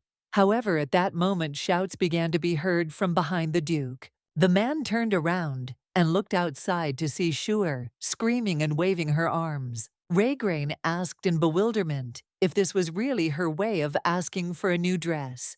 In any case, they would go downtown together and buy it. However, the girl asked the Duke to look at the big picture. The man, perplexed, answered her that he did not understand what she was talking about. He asked if it was really about the portrait she wanted to paint. The girl, nevertheless, asked him to look at the whole landscape. Our heroine stood in the middle of a beautiful field of flowers and circled around. In the center, by the way, there was another designated place. As if anticipating the Duke's question of what is it, she asked if she could put his statue there. She was thinking of putting a flower crown on it. However, she would not mind if the Duke did it himself, and she prepared everything. Either way, the man said that she would do it her way, so she doesn't have to pretend that she cares about his opinion, which means she can do whatever she wants. Soon after, something incredible happened, because the Duke was finally able to smile. It was the first time he saw this world so colorful. In any case, several days passed, and finally the day of departure to the center arrived. Celie wished a good trip. Our heroine, standing near the carriage, said that she was curious about something. Looking at Relda, she asked him why he looked like that. The boy said he was using the child labor law to his advantage. Raygrain explained that he was trying to act small and manipulate people around him. Shuer asked if it worked. The guy replied that the Duke didn't feel sorry for him at all and called him out on any occasion. It only worked against the Marquis. By the way, it's better not to say that this is his weakness. In any case, Relda waved his hand and told the guys to go, and he will eat well and have fun. Immediately after the words of the master of the magic tower, the carriage moved off. In the carriage, our heroine asked the Duke if there was a place in the center where she could find historical information about Blaine. The man asked why she needed it. Shuer smiled and said that she wanted to know this in order to get to know the Duke better. Soon she asked if he could show her a portrait from his childhood, at least once a year. The man turned away and said that they did not have such a thing. In any case, he turned around and said that the Central Library might have the information she needed. Shuer said that there was almost no data in the north. She knew that Blaine had originally been in the center, but due to the expeditions, most of the clan had moved north when they gained independence by treaty. Shuer somehow understood that she would have to go to the center either to search for information or for marriage. At this point, she turned to the Grand Duke and asked if she could ask him to hold her hand just once. Then she would be able to handle everything. Then she asked him if he was interested in what had happened while they were working in the garden. She would, for example, like to hear about his expedition. Raygrain sighed heavily and said that she was too noisy, but still extended his hand. However, at this point, our heroine realized that by this time, Irina should be engaged to the crown prince. There was a period in the Netri family when none of the daughters blossomed. At that time, Irina received many proposals from suitors. Obviously, everyone wanted to gain fame for the family, and no one believed that she would become the heir. She couldn't stand it, so she made the principal proposals. She asked to be engaged to her, and then she would demonstrate the energy of the ball for these 2 years. She promised him to make the empire so strong that no one would touch it.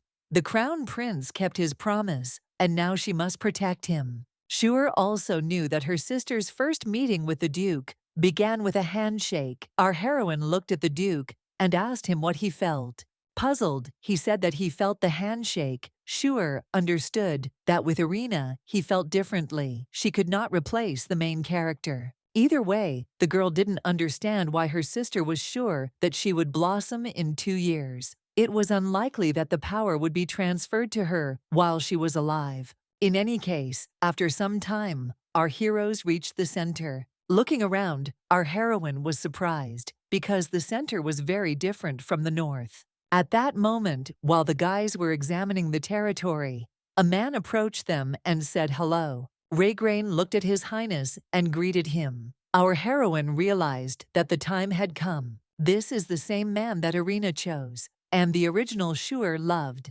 Before us is the protagonist of the novel, the Crown Prince of the Empire, Silcaro Waker. The guy, however, immediately said that he had not been warned that the Duke would not be alone.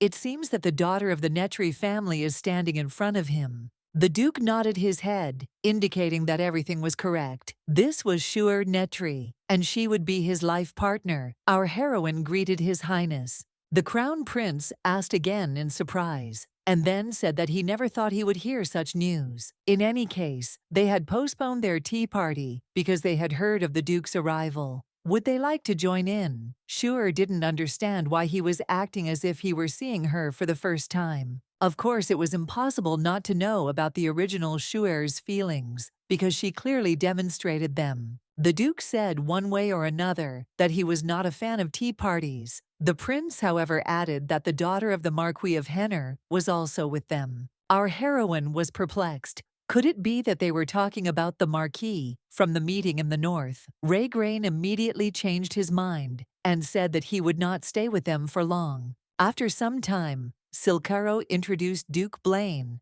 as well as an unexpected guest, Shure Netri, also the Duke's companion. Before them was the daughter of the Marquis Henner. Betty smiled and said that she was glad to meet him, and also that she had heard a lot from her father. Then another person entered the conversation, asking His Highness to allow her to introduce herself. Before them was Irina Netri, the second commander of the Imperial Knights. The girl looked down at her sister and said that they hadn't seen each other for quite some time. Sitting down at the table, Shure greeted her back. Silcaro said at that moment that he and the lady had had a short conversation, but the atmosphere around them had changed so much that he didn't even recognize her. Our heroine smiled and said that most likely these changes were caused by the Duke. Doesn't the prince know that she was excommunicated from the family?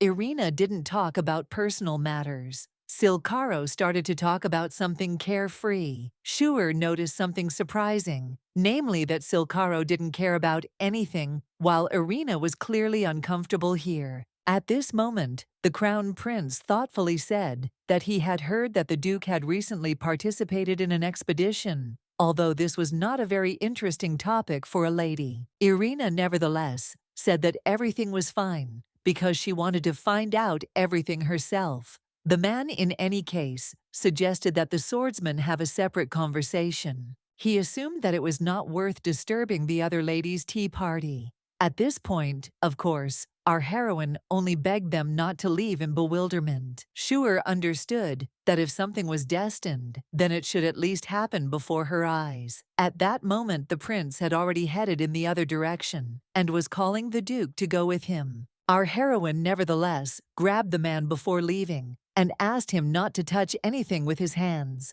After all, he didn't give her any portraits or a wedding ring, so he shouldn't hold hands with other people. No handshakes, not even with the fingertips. Raygrain recalled that she had said that he would be free to do whatever he wanted, but now she was restricting him. Shure asked if he wanted her to call him Duke instead of Kitten. He sighed heavily and asked if even handshakes were forbidden, since she had taken his hand herself. However, Shure still asked him to promise her, otherwise, everyone would hear her calling him Kitten. The man said that he understood everything and our heroine immediately turned around and apologized to the lady for being distracted for a moment by a personal conversation. At this point, Betty said that her father had advised her to attend the tea party when he went downtown, but she had no idea that things would turn out this way. Our heroine immediately asked if she had given the camellia branch. Betty smiled and said that it was true. Her father had asked her about it.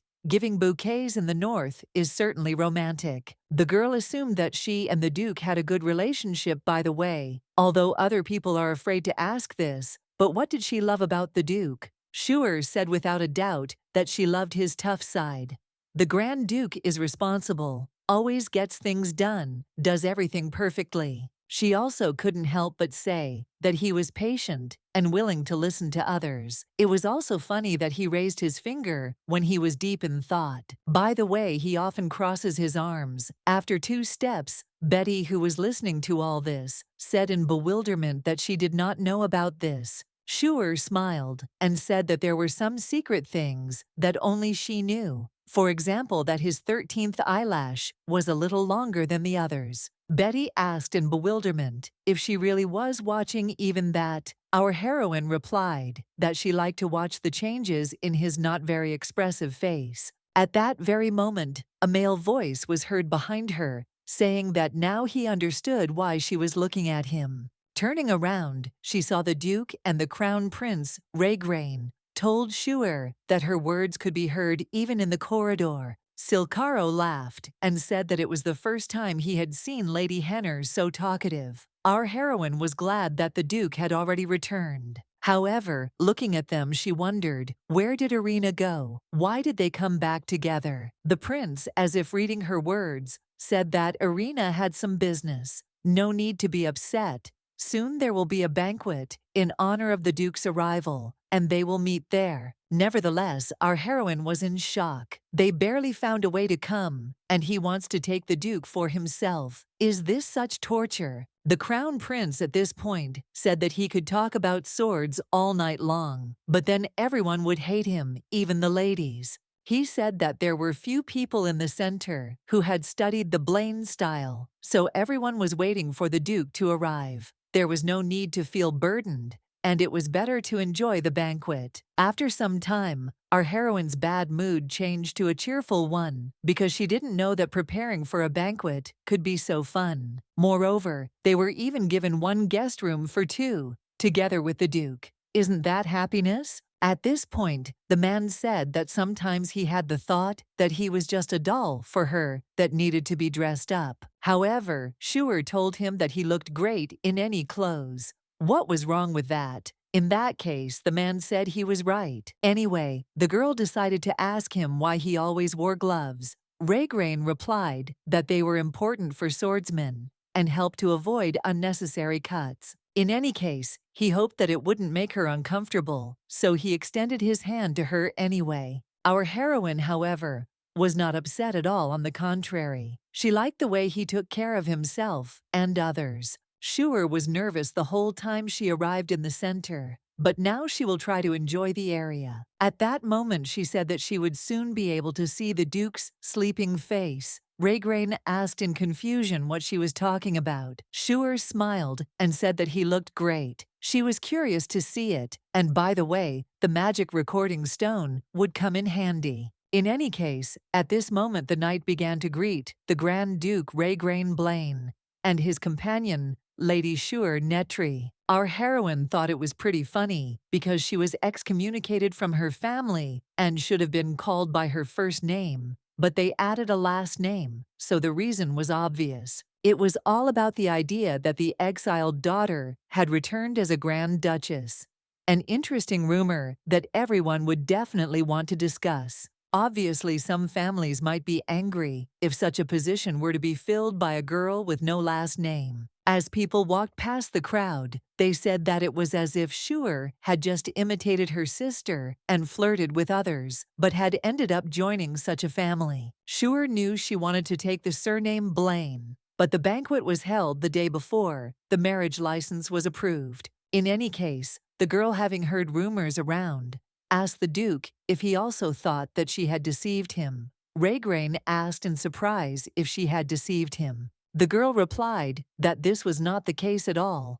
But the man gave an answer that shocked Schuer. The Duke doesn't care about rumors, only what he sees personally, and he doesn't understand other people's feelings. And that's something she definitely needs to know. Our heroine was undoubtedly incredibly happy to hear these very words. Soon after some time, our heroine noticed several strange looks on her. However, as soon as she turned her head, they in turn turned theirs away. Could they not greet the Duke because of her? Anyway, at that moment, a girl passed by them and approached the Duke and said that the second commander of the Imperial Knights was greeting him. Irina Netri bowed and greeted the Duke and Schuer again. Our heroine, in turn, did not really understand why she was introducing herself. However, the girl immediately apologized to her sister for leaving her in the morning because her father was very surprised by the news. She said that her father was worried that she would have to marry without a dowry. Schuer smiled and said that she had a dowry, so thank you for your concern.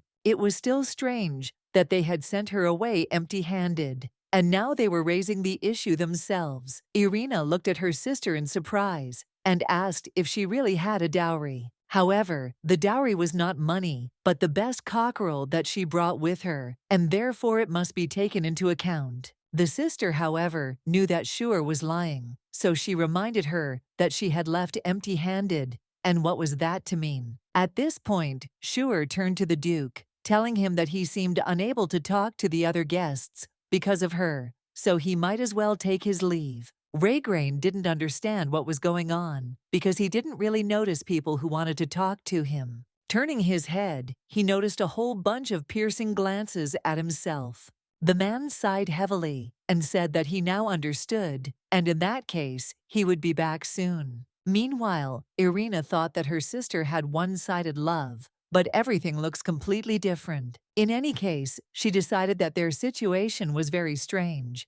Schuer suddenly said that the Duke was very handsome. Noticing her sister's strange look, Schuer said that she didn't share this so that she would stare at him. Irina didn't really understand why she asked that question, so she asked to speak directly. Schuer sighed and said that it was a normal question. The girl decided to change the news, saying that her sister probably hadn't heard the news, but she was already engaged to His Highness Silcaro. Our heroine was incredibly happy. She wished them to live in the capital for 1,000,000 years, but not to poke their noses into the north. Irina nevertheless asked her sister what she was thinking about, because she had not been interested in the north before. Our heroine proudly said that love is always an uninvited guest, and now it lives in her heart. The girl looked at the Duke and noticed that he was looking at her, even when there was a crowd of people around him. Our heroine was incredibly happy about this, because the Grand Duke was looking at her. Irina was getting angrier and angrier with each passing second. She asked her sister to behave normally, because everyone in the capital knew that she was from the Netri family. The girl nevertheless asked in surprise what was so special about it. Was she really doing this to the prince?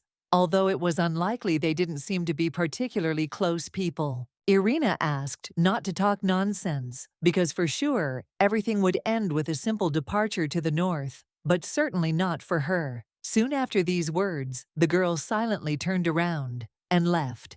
One of the knights asked the commander if everything was okay. In any case, the action takes us some time ahead. Our heroine, to her surprise, met Betty and the others. The girl said that she felt that her conversation with her sister was going in the wrong direction. She would soon be a great duchess. Was it possible to communicate so rudely then? Our heroine said that they wouldn't see her anyway when she went north. However, Betty said that Irina could at least pretend to congratulate her. She didn't understand where the rumors about her good nature came from. Schuer asked to forget about it, and then asked if these were really Betty's close friends. The girl smiled and said that she had just wanted to introduce them. The first was Annabelle Lytton. She had become interested in Schuer after hearing stories from her father. Our heroine thought about it and soon decided that it seemed to be nobles from the capital. What could they have heard about her? The woman smiled and said that before the wedding, Her last name was Sison. Perhaps now she recognized it. Sure, exclaimed in surprise, saying that this was the name of Baron Arter. The girl smiled and said that it was correct, he was her father. However, our heroine told her that she looked young, so she didn't think that she was married. Anne Bell said that she met her husband at the academy, and the wedding was early. In any case, the next one introduced was Sole Matteo, who was the daughter of Count Matteo, who was friendly to the north. At the same time, Anne Bell said that they had recently received invitations from the Netri family. It seemed that Irina was trying to gather all the capital's nobles around her. Our heroine immediately realized that this was her most obvious plan, but for some reason it was going slower than she expected. Irina received an engagement from the prince and promised something in return. This condition was to unite the nobles of the center. By the way, the central part is divided into 4 categories. Those who support the Netri family, people who have studied the Blaine style, then the supporters of the crown, Prince Silcaro. And of course, in this whole conflict, there could not be no neutrals who do not support the previous groups. However, these people are neutral only at first glance. In fact, these nobles do not approve of the influence of the Blaine family in the center, which remained after the independence of the North. Unfortunately, it turned out that the neutrals were the ideal prey for Irina. Invitations to meetings were a common method of recruitment, one of the steps towards complete isolation of the North. Moreover, Anne Bell said that according to rumors, His Highness Silcaro will also participate. They must respond somehow. Sole asked in surprise if the prince did not favor the North. Anne Bell said that the imperial family had always tried to be neutral. However, this engagement with Irina was only a source of concern. If His Highness Silcaro were to extend his hands, then, at that very moment, the crown prince appeared behind Sole, and with a smile on his face, he asked if they were talking about him. Anne Bell covered her face with her fan in horror, and the man apologized for interrupting their conversation so rudely. He explained that he had no chance to talk to the Duke because he was busy, so he wanted to kidnap Lady Schuer for a minute. He also added that he had grown up close to the Duke, so he could tell a lot about him. Schuer took this as a challenge to a duel to see who knew the Duke better. Anyway, in the novel, this guy was a man who favored the North in exchange for receiving some fencing tips from the Duke. But it is obvious that in the end, all this was destroyed by feelings for Irina. Our heroine understood that she was not going to break all ties with the capital, so she would agree. She knew little about the latest news in the center, but she would still accept the prince's offer. After some time, they were on the balcony. The prince asked the girl if she wanted to drink something. The girl smiled and said that she would refuse. At this moment, the crown prince leaned over and asked Lady Schuer if she liked the capital. The girl said that the weather here is quite pleasant, but in the south it is too hot, while in the north it is too cold. Silcaro smiled and said that she was right. That was one of the advantages of the center. Schuer thought that the prince behaved like that at the tea party because of the presence of other people. Yet even now he continues to pretend that they are meeting for the first time. He cannot help but remember her. Our heroine knew that the original Schuer was pursuing him like crazy. For example, the girl picked up a watering can and said that she had something important to tell him. She heard about the engagement with Irina. The prince nevertheless asked Schuer to stop sneaking into his garden, using the family's influence. Without thinking twice, she turned the watering can over and began pouring water directly onto His Highness's head. Silcaro raised his head in bewilderment and asked the girl what she was doing. The girl answered him that she was just watering the flowers, so she asked him to bloom just for her. Schuer had certainly gone too far, but it was awkward to pretend it was necessary to make it clear. Schuer had said right away that she had been excommunicated from the Netri family. Silcaro, however, said that he knew since both Irina and the Duke had reported it. Schuer then did not understand why he was behaving this way. The guy asked if that was something surprising. It is enough to be happy with what you have. Many families wean their children because in this world, marriages of convenience are common. In any case, he decided to say that he wanted to talk to her, which is why he called her here. Schuer assumed that the conversation would not be about the Duke. Meanwhile, the Duke does not shake hands as he promised. Unexpectedly, the prince said that the Duke is a very respected knight and man. He knows this too. He was more interested in the fact that Lady Schuer had changed after being expelled from her family. He remembered her as an ambitious and cunning girl. Schuer smiled and told him that true love changes a person. She thought that the same thing had happened to her and the Duke. The prince leaned over her and said that judging by the way she constantly looked at another man in his presence, it was true. Schuer looked at Silcaro in bewilderment and asked how she was supposed to understand this. Was he drunk? The guy continued to smile, however, and said that he was not drunk because champagne does not make him drunk. Our heroine then wanted to know what he meant. The prince said that others were talking about Lady Schuer's intelligence. Couldn't she guess it herself? The girl said that it seemed to her that he was interested in her. The prince thought about it and said that in a sense he was. However, our heroine decided that he was crazy and decided to remind him that he was engaged to Irina, and those around him say that they have a good relationship. The guy said that Irina was his closest ally, but nothing more. Schuer understood that everything was no longer in line with the novel. The girl said that tomorrow she would become the Duke's wife. However, the prince said that he had not thought that this bothered her, and therefore the rumors are different. They say that if this is a close Irina, then she is ready to charm anyone, regardless of gender status. Our heroine asked in bewilderment if it was true. Silcaro suddenly reminded her that she herself had offered to meet him sometimes, even if he got engaged to Irina. The girl immediately thought about it. Maybe she should hit him on the head with a glass. In novels, after that, they often forget some things. She decided in any case that it was better not to rush into something like this because it would not end well. Schuer apologized and said that it was no longer her concern. The girl said that she truly loved the Duke, and soon after that, she turned around because she did not want to listen to this nonsense. However, before opening the door and leaving, the prince pointed out that the Duke was losing his emotions. He asked her how long she could fill the abyss inside him.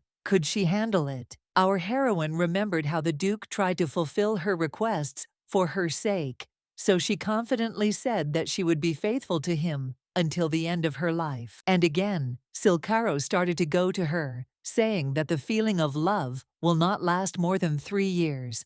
After the wedding, many couples get tired of marriage, but continue to endure it. The prince acknowledged the great Duke's skill, but without sword techniques, it was practically useless. The prince asked the girl if she was smart. Schuer must understand whose side to choose. Our heroine suddenly said that the Duke is so tall that he always stands out from the rest. She thinks that she can find him in any situation. The girl immediately asked the prince if he had seen how that same emotionless man could frown.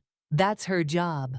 The girl also said that his black hair was to his taste. The prince asked again what she was trying to say with all this. Our heroine turned around and told him that she had long ago chosen which side she belonged to.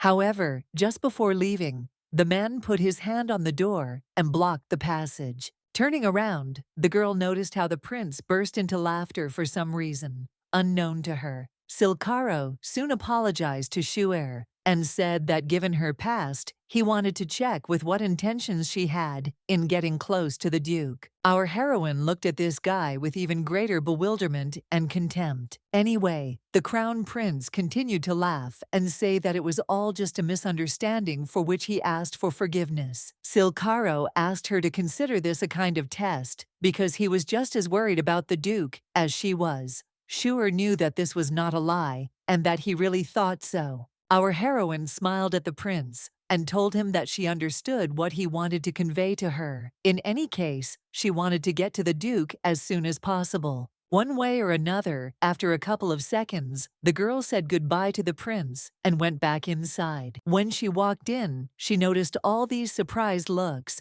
Unfortunately, people avoided her because of Shuer's past from the original novel. However, she was not interested in all this. Approaching the Duke, she asked him to buy wedding rings. People around him began to whisper, asking why he was talking about such things at a banquet. They were sure he would demand something impossible. Anyway, our heroine needed only the Duke. Shuer asked him to find more, and a ring that stood out. The man immediately said that he was a swordsman, so he would not be able to wear something that bothered him. In this case, she offered to write her name on his back instead of a ring. She assured Raygrain that it would be unnoticeable. With a heavy sigh, the man said that he would try to think of something. Our heroine smiled because she was very happy to hear this, because she was pleased that Raygrain was making concessions for her sake. Soon after, she turned to the guests and asked them not to disturb the Duke too much and to return him to her safely. The girl immediately turned around and walked away from the bewildered banquet guests. After a while, the action takes us to Shuer and Annabelle. The girl asked what His Highness had said. Was he angry? Our heroine said that Silcaro told her several things about the Duke. Annabelle exhaled, saying that she was scared because she thought that he would do something to her. Shuer smiled and thanked the girl for her concern. In any case, she advised to forget everything. Our heroine looked at Cameo and said that she was beautiful. Annabelle smiled back and said it was a new hot item at the center. Lovers engrave each other's images and carry them around. Hers is of her darling's face. Our heroine immediately realized that she could make jewelry with the Duke's image. Shuer asked if she understood correctly that her husband had the same thing with her. Annabelle smiled and said that was correct. Although some shameless people, by the way, carved their secret lovers on them, she suggested asking the Duke to make them. The girl assumed that he should know about this trend, because according to her husband, the Duke often came to the center. By the way, data about the North and the family is also stored in the center. Shuer smiled and said that she had lived in the North recently, so her knowledge of the center was limited. Where can I find information related to this? Soleil intervened in their conversation and said that if they had free time, they could visit the capital's library. There were many books about the North there. Betty smiled and said that Soleil loved to read, so she often visited there. She could be very useful. The girl sheepishly said that this was an exaggeration. Shuer immediately asked if she had time to give her a tour the next day. Soleil sheepishly said that she would be happy to help. Annabelle at this point asked what the idea was about having tea after the visit to the library. Shuer thought about it and said that it was a great idea. However, looking back, our heroine noticed Irina's gaze on her. Her sister was staring at her too, obviously. It was understandable why Shuer's back was burning then. Suddenly, some guy came up to her, pointed at Shuer, and told her something. The girl immediately handed over her glass. After a couple of seconds, she headed towards her sister and soon said that she wanted to talk. Irina immediately said that she had already asked not to disturb the prince, or maybe there weren't enough people around her. Our heroine looked at her in surprise and said that His Highness had called her himself. Irina told her sister not to make up dirty excuses. The girl told her that she couldn't even show the power of flowering, but her self-confidence was still the same. Shuer laughed in her mind, thinking that she was talking to a wall. However, at that moment, Irina asked her sister if she knew what kind of people she hated the most. Those who are only capable of talking, but cannot put in a single bit of effort. Those who only talk about their beliefs, but are not ready to defend them. And lastly, those whose greed goes far beyond their capabilities. Our heroine asked her sister in bewilderment if her relationship with the prince was really that terrible. The girl asked not to make her laugh. Irina asked to imagine that she had an older sister who was trying to take everything away. Would she remain calm? Without a doubt, Shuer nodded her head. The girl looked at her in bewilderment, and our heroine replied that the Duke had no feelings for anyone anyway. Shuer assumed that her sister had a flower garden in her head instead of a brain. Irina began to leave anyway, but told her sister to be quiet while she remained in the capital and not to interfere in other people's affairs. Raygrain saw with his own eyes how our heroine communicated with her side. He understood that first Prince Silcaro had come to Shuer. Now Irina, why did they all take her aside? In the north, she was always surrounded by people. But why is Shuer now all alone? At this point, the boy approached the Duke and asked his lordship if he had gotten to know Lady Shuer well before marrying her. The man looked at the boy in surprise and asked what he was supposed to know. The boy immediately said that the rumors about her were not the most pleasant. He explained that she was known for getting close to people and throwing them away when they were no longer useful. Perhaps then. Raygrain immediately interrupted him and said that if he heard about this again in the future, he would know who started it all. The guy immediately started waving his hands, saying that it wasn't him who came up with it, but many other people. A few seconds later, the Duke approached Shuer and told her that they could leave if she was tired. He was not a big fan of such places. Our heroine smiled again because she was glad that the Duke had come to her at such a lonely hour. After a while, the action moves to their room. Shuer was getting ready for bed, and the Duke was reading some documents. As soon as the Duke placed his hand on the table, one could see a huge number of scars on his hand. Shuer asked him in surprise if he had always had those scars. Raygrain replied that every swordsman had them. However, the girl said there were many of them. Could it really have been monsters? Raygrain thoughtfully said that it was possible. Shuer immediately said that she hoped that these were not people. The Duke immediately asked the girl in surprise what she would do if these were people. Our heroine told me to give them their addresses, and then she would send letters of happiness every day. Raygrain asked in bewilderment if she was really a fortune teller. The girl asked in bewilderment if he didn't know about sending chain letters. Raygrain said that he knew about it, but it was too much trouble. Shuer decided to change the subject, so she lay down on the bed and asked if there were serious problems in the north. The Duke seemed very busy. He replied that the number of monsters had increased, and the reason was unknown. People had been traveling without him, so it was impossible to say whether it was due to his rest. Shuer immediately realized that the Duke would have to travel more often in the future, and immediately the words of the prince, which still troubled her, came to mind. At this point, our heroine decided to ask what the Duke's predecessors did when they lost all their emotions. Without hesitation, the Duke said that they were all dying. Our heroine's expression changed to shock. Raygrain said that this is the rule of the Blaine family. Without emotions, a person is unable to distinguish between good and evil allies and enemies. At such a moment, the head of the clan must go deep into the northern mountains and take as many monsters as possible to the next world. Our heroine immediately understood why Raygrain died in the novel. During the expedition, his death was called retirement because he chose it himself. Shuer said that she previously thought that they simply lost emotions, but death. The Duke said that people instinctively look for what they lack.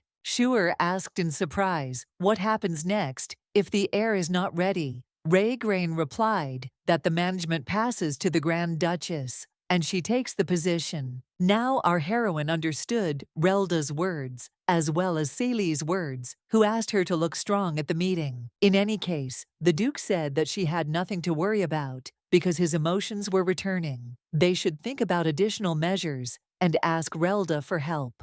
Our heroine decided to ask when the Duke began to lose emotions. He answered that he did not remember. Shuer asked what his emotions were like at that time. The guy said he didn't remember it either. The emotions faded and burned until there was almost nothing left. He remembers the fact of the loss, but he feels nothing. Shuer understood that she had answered Silcaro's question confidently, but at some point the Duke would get used to her and become indifferent to her. Raygrain turned his head and told the girl that she had become too silent. The girl smiled and said that she was thinking about when the Duke would sleep. The guy immediately asked her to go to bed first. Although they had arrived in the capital, he had things to do. Shuer asked in bewilderment, was he really not going to sleep? She was madly waiting for this moment. By the way, now it feels like he is sleeping, and with his eyes open. She was interested to see him sleeping. Raygrain at that moment asked not to look at him like that. Schuer fell in despair, saying that she had lived until today to see the sleeping face of his lordship. He asked in surprise why she needed it. The girl said she hadn't seen him yet, but he still asked what was so special about him. Apparently, she didn't really need a reason. She wanted to know all the little things about the one she loved. Our heroine smiled and suggested that he at least pretend to be asleep. The man asked in surprise what good it would do. Schuer said sheepishly that his beloved Schuer was afraid to sleep alone. However, the man only looked at her in bewilderment, as if asking her to let him work. With a heavy sigh, the girl apologized and then said that she hated the workaholic. Duke Raygrain only asked her to cover herself with a blanket. Schuer told him she was not a child. However, the Duke said she was behaving like a little one. Even the maids had more trouble. At this point, our heroine said she wanted a cameo with his face engraved on it. The Duke said the Duchess of Lytton had mentioned it. Does she like that kind of thing? Our heroine was surprised that he did not refuse. At that moment, Schuer asked the Duke in surprise if he really would not sleep at all. The man said that if she decided to constantly distract him, then he would have to give up. Soon the action moves to a time when they were already asleep. The Duke woke up and decided to get up to continue working, but noticing the girl's gaze on him, he asked why she wasn't sleeping, if that's what she wanted. Schuer answered him that she couldn't sleep when he was next to her. And indeed, looking at him, everything seemed like a dream to her. When she sees the Duke, she has thoughts that everything around is unreal. At that moment, the girl reached her hand to his face and placing it on his head began to stroke it. However, to our heroine's surprise, the man snatched her hand and stared at her. The girl asked what had happened, to which the Duke said that she had asked too many questions. So covering her eyes with his hand, he told her to sleep. Nevertheless, the girl still raised his hand and looked at him again. The man looked at her in surprise and asked what happened this time. Placing her hand on her forehead, she asked the Duke to keep his hand there, and then she would postpone looking at his face until tomorrow. With a heavy sigh, the Duke said that sometimes it seemed to him that she would risk looking at his sleeping face even at the cost of her life. Soon the rough feelings, the rough movements, all this in the Grand Duke seemed awkward, but brought her peace. Thus, Schuer fell asleep.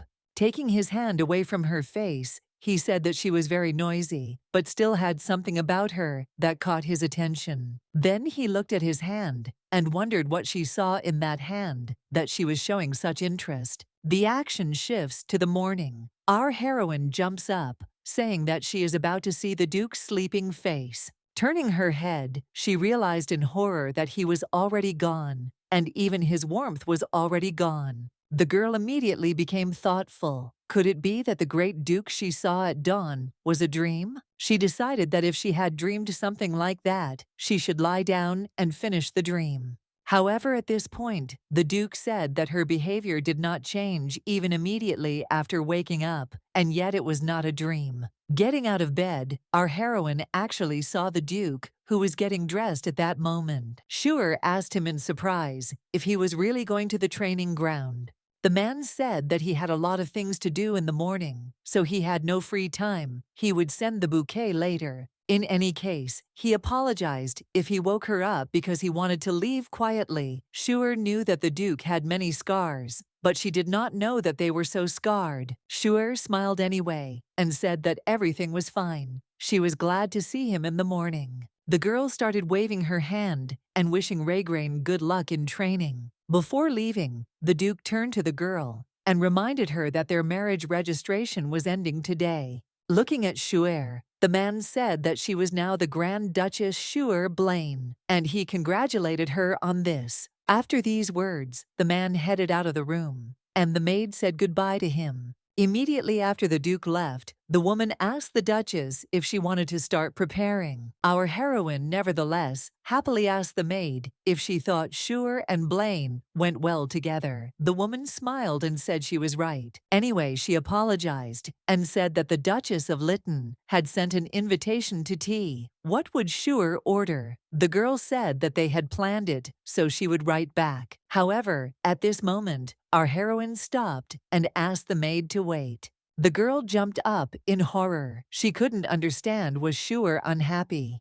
She had even been told that Netri's eldest daughter could hit. Our heroine fixed her gaze on the blanket and pillow and said that she wanted to take them. Soon the action brings us to the capital's library. Sure came there with Soleil, and the administrator asked their names. Our heroine smiled and said that her name was Sure Blaine. The man pointed to the side and said that the books about the North were in section 172. Just a short time after they reached the desired section, Sure's face changed. The girl looked at all these shelves in bewilderment and said that there was too much information here. Sol told her that she had read 80% of the books. If the Duchess was interested in a particular topic, she could find the appropriate materials. Sure asked if there was anything about the origins of Blaine, their sword technique and emotions. Sola said that if she was interested in the origins, it would be better to look at the scriptures. Our heroine asked her again in surprise, to which the girl said that everything was correct. How could she know the Waker Empire was founded by a messenger of God? Opening the book, she said that this is why the country is so closely connected with the temple. Long ago, the continent was in a period of turmoil. There were no leaders or countries, so humans and monsters lived together. Humanity had no rules or morals. However, amidst this chaos, a new axis of power was born. The Netri believed that humans could change for the better, so they protected them from the monsters. However, Blaine in turn punished all who broke the rules. Two forces whose principles were opposite. Some said that first, you need to listen, and others that if these people do not want to die, then it was not worth breaking the laws. How are they different from monsters? However, Waker was a mediator between them. He calmed them down and said that they would listen to everyone first, because it was never too late to punish. The conflict was getting worse one way or another, so the god gave Netri the power to protect others, and Blaine the power to subjugate and punish. Waker left predictions on 5 tablets and founded an empire with 2 families. The power given by the god was now called the family sword. After reading this, the girl decided that it was all a bit strange. Why didn't Blaine have the ability to protect himself, unlike Netri? At that moment, Soleil asked in surprise if something was wrong. Our heroine said that everything was fine and thanked the girl again for her help. Smiling, she handed over the book and asked if there were any other recommendations. Sure still had to save the Duke. Better to try everything than to regret doing nothing. After some time, the action takes us to tea with Annabelle, who expressed her sincere congratulations to Her Highness Sure Blaine. She was glad that the marriage registration was complete, which meant that she would now be referred to by her new surname. Sure was as happy about this as anyone else, so she thanked everyone for their congratulations. At that moment, the butler approached Her Highness Sure and apologized. The man handed over a bouquet of flowers and said that the Duke had given it to her. The girl took the bouquet in her hands in surprise and thanked her. She was surprised that the Duke kept his promise. Earlier in the morning, he had said that he would send flowers later. Betty asked, in surprise, if he really decided to congratulate her. Soleil smiled and said that the ribbon was more expensive than the bouquet itself. Annabelle said it was an expensive fabric used for making clothes. His lordship is so insightful. Sure was surprised by this. In the north, the Duke only gave flowers, but in the capital, he even tied them with a ribbon. The message from His Grace the Duke was that he would be waiting for her in front of the main hall to attend the banquet together. After just a couple of minutes, our heroine finally came to his lordship. Sure asked what the bouquet was. Had he resorted to the sword again? The Duke said he was asleep, but he still heard her words. Our heroine looked at him in surprise. and asked if he had already sent her a bouquet. The man asked in bewilderment who had sent her a bouquet. Schuer pointed at him in surprise. The man asked when it happened, and the girl said that it happened during tea with Duchess Annabelle. He asked if there was a card or a note, anything to indicate who had sent the bouquet. Schuer said there was nothing. The girl immediately wondered who it could be. No one could even come to mind. If the sender wanted to impress, he would have left a name. Our heroine assumed that Jess and the Duke had somehow missed each other. Had Relda really sent them from the north? Anyway, at this point, they started introducing Duke Raygrain Blaine and Duchess Schuer Blaine. The action takes us to Relda. It seemed to him that things were going strangely. There was absolutely no mood. It seemed as if that noisy girl was never out of his memory. At that moment, the butler said that the statue had arrived. Shouldn't Mrs. Schuer look at it? The butler said that the lady was rather picky. In his opinion, it seemed quite likely that his lordship, Saley suggested storing it indoors, such as in an empty guest room. Relda laughed, thinking about how the statues were now kept in the guest rooms. And then what were they planning to do with it? The guy turned around, thinking that even though he said that he would supposedly look after the north, there was no particular point. The entire garden was covered in the Duchess's magic. In any case, he decided that he was doing terrific. Things were getting better here. There are so many things that can't be explained, even by magic. For example, the family sword. Unlike dark magic, sacred powers and magic require sacrifices. However, Blaine's sword is different. Although they use the same magic and sword skills, the result is completely different from Netri, but the difference is almost imperceptible. By the way, Relda suddenly asked if Schuer mentioned that someone else had blossomed. But why was the energy of the garden so similar to the energy of the sword? It was still strange, so you have to be more careful. He was unlucky. Not only is he not particularly talented, but he also became a duke at the most inconvenient moment. However, at that moment, an explosion was heard behind Relda. The guy even jumped up in surprise. Turning around, he noticed a chicken in front of him, holding a branch in its beak. The guy was puzzled and said that this was no longer funny, so he wondered who had let the chickens out into the garden. After some time, the captain of the knights congratulated the Duke and Schuer on officially becoming a Duchess. Schuer thanked him and asked where he had been at the banquet. Gies replied that he was visiting his brother on the training ground. They spend more time in the main palace, and that's when they rarely see each other. In that case, Schuer understood why the Duke also visited the parade ground. Anyway, she showed the flowers she had received. Jess was glad that his efforts had not been in vain. However, at this moment, our heroine was called to Betty and Annabelle. Without thinking twice, our heroine told the Duke that he should chat with someone for now. Raygrain, perplexed, asked if she wanted to let him in on something. The girl immediately changed the subject, starting to talk about how cool he looks. Maybe we should discuss this seriously. The Duke sighed heavily, then looked away and said that they had nothing to discuss. However, Annabelle and the others noticed at that moment that the maid arrived and brought a cake. The Duke asked in bewilderment if she had really prepared it. Our heroine grabbed his hand and said that she wanted to celebrate the wedding. Soon after, she approached him and said that she congratulated him on his marriage. The cake was beautiful and handmade. In the center of the jelly heart was a candle, as well as the names of the newlyweds. Raygrain asked if he could blow out the candles. The girl smiled and nodded. The Duke immediately said that this was their common holiday, so she should celebrate too. In that case, our heroine turned around and said that she would blow out the candles. At that moment, the girl noticed a flower that had wilted a little.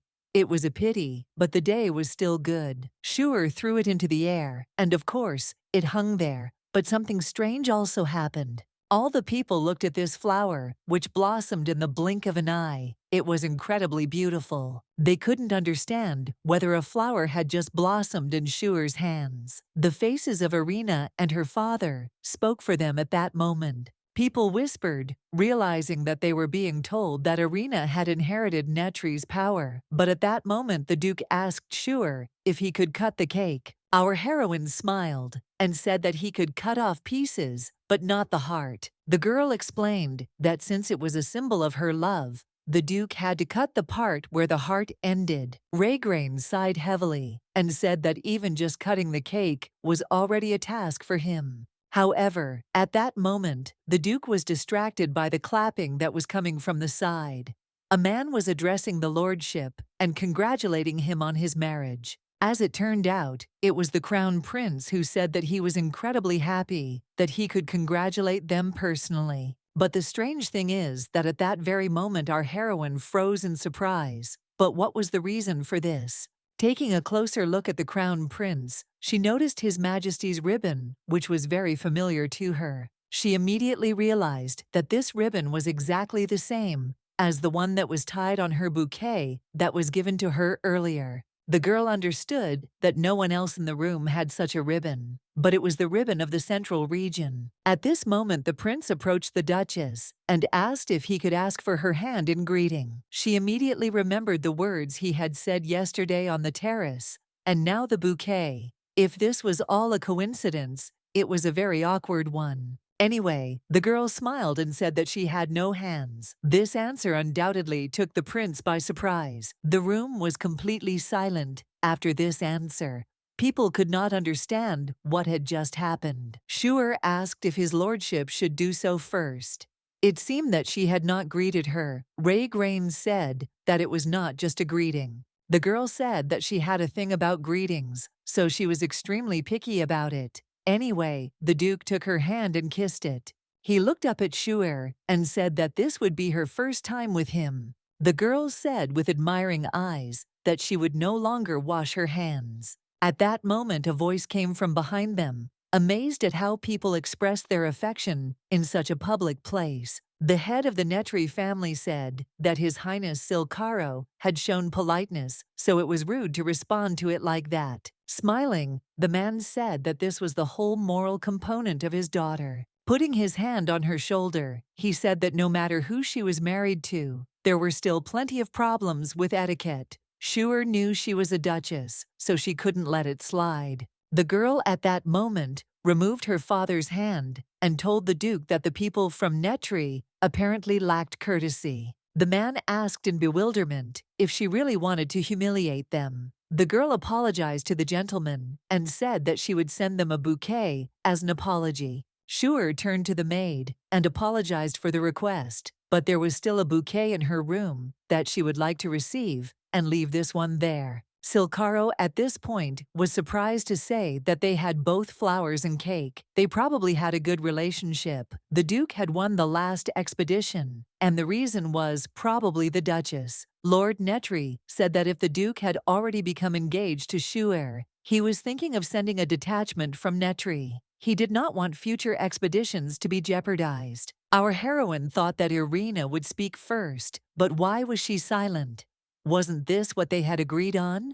The Duke was surprised, however. The man said he hadn't thought the centaur would be so concerned about northern affairs, and Silcaro replied that the duchy was still part of the Waker Empire. Raygrain, however, simply asked that the agreement not be forgotten. The prince replied that if the agreement was made by the previous generation, then they would inherit it and continue it. Placing his hand on the Duke's shoulder, the prince asked him not to be afraid to ask for help. If he felt things were going hard, he would support him. Shure noted that this sounded like concern, but in fact, it was only an expression of imperial duty. Raygrain said that the North would cope with all forces. At this point, our heroine told the Duke that he must know that she liked him more than anyone else. The guy fell silent and soon said that it was unexpected. The girl at that moment suggested to try the cake and also that he should eat the part where her name was written. Raygrain asked in surprise why. Our heroine explained that she didn't want others to eat her name. He looked at the cake thoughtfully and asked again. He should only eat her name. The girl nodded her head, so the Duke immediately took off his glove and took a little cream on his finger. Having eaten our heroine's name, The Duke asked if he had taken enough. For some reason, Shure remained silent. The guy looked at her and noticed that right now she was rejoicing because she was happy. After some time, our heroine approached the noble women with a piece of pie and asked if they liked sweets. The girls thought for a moment and then said that they liked sweets. In that case, our heroine passed them the pie. Shure explained that ever since she arrived, she had wanted to ask someone what the best thing they had eaten in a long time was. The girls said that there was a bakery in the center, owned by a former maid of the imperial palace. The Duke watched their conversation. Our heroine, noticing him, waved her hand at him, and the noblewoman told him that this bakery only works at certain times. Shure, nevertheless, said that she would go to his lordship for a couple of minutes and ask him to take her to this bakery sometime. Immediately after the girl went to the Duke, the noblewoman said in surprise that Shure was not at all as she had been described. Another girl noted that the Duke had changed too. Our heroine approached him and asked if he had called her Raygrain. Shook his head. Shure said in surprise that he had been looking at her constantly. At that moment, a maid came to our heroine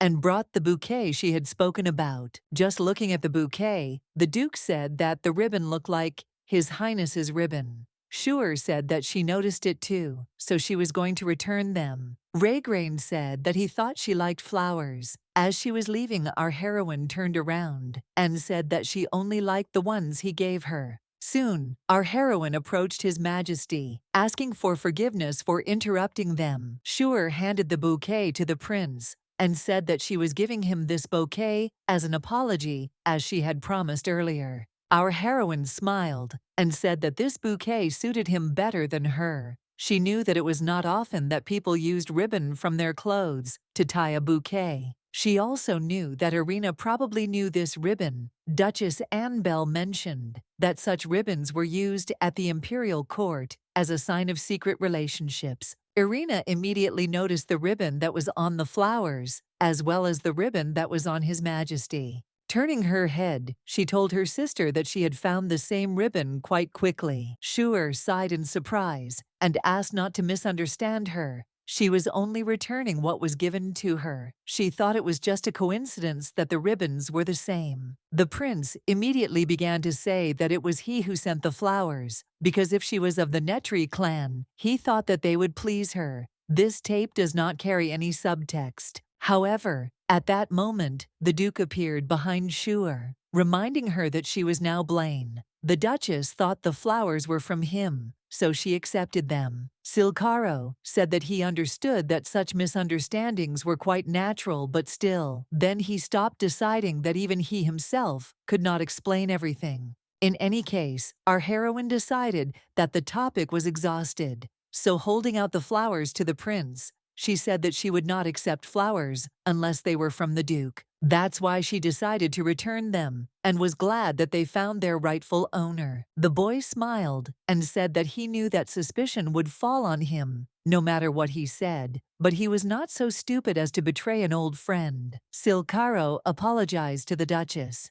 and then said that he would take up the matter and find out who had tied the ribbon on the bouquet. Our heroine understood that she could not completely trust him, but she could not openly oppose him either. There was hope that the prince would become a link between the center and the north, but apparently someone else needs to be found. The action takes us back to Shure's room. She said that she thought the color was from the Duke. That's why she accepted them. Next time she had to be more careful. Anyway, she asked in surprise if the palace really did hide the sender of the flowers. It was true, unless the sender deliberately said who the bouquet was from. Shure, however, suddenly wondered, what if the crown prince had told the truth? But who was behind it? There were too many suspects. Although this only shows how strong they are, if the North seemed weak, this would not have happened. Suddenly, the Duke came into the room, and Shure was glad about it. Raygrain said that thanks to her, this banquet ended earlier.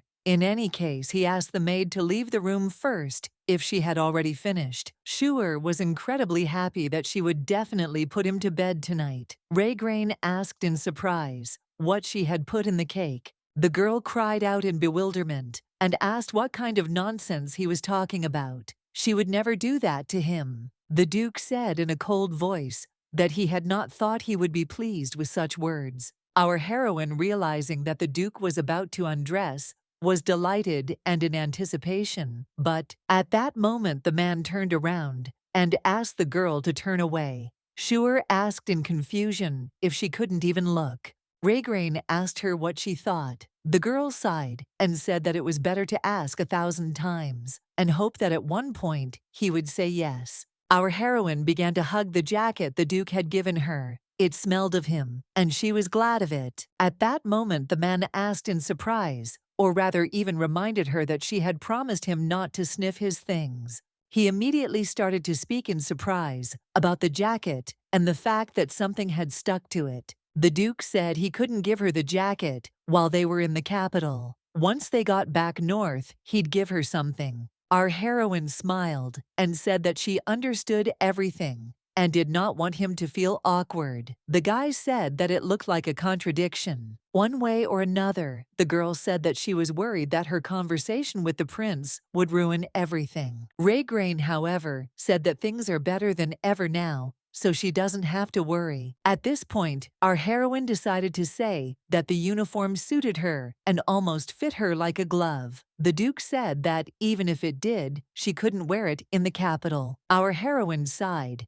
and then climbed onto the bed, asking him if she understood correctly that he would be heading to the parade ground again tomorrow. After he nodded, Shure asked if she could go with him. The man said it would be early in the morning and that there was nothing in his jacket. She lay down on the bed and said that the capital was not bad, but they saw each other little. She needed a clear schedule of time spent with him, and there was very little of it. Shure asked if he was being bothered here. The Duke said that it wasn't exactly like that, since the Blaine family didn't interfere in the political games of the center. Then the girl asked what the agreement with the center was that he had spoken about with the prince. The guy said that it stated that they would not interfere in each other's internal affairs. In that case, what will happen if the agreement is violated? If he interferes with the center's affairs, they will seize power over the expeditions, and Relda will be replaced by their own mage. In any case, he said that they didn't need the capital's power.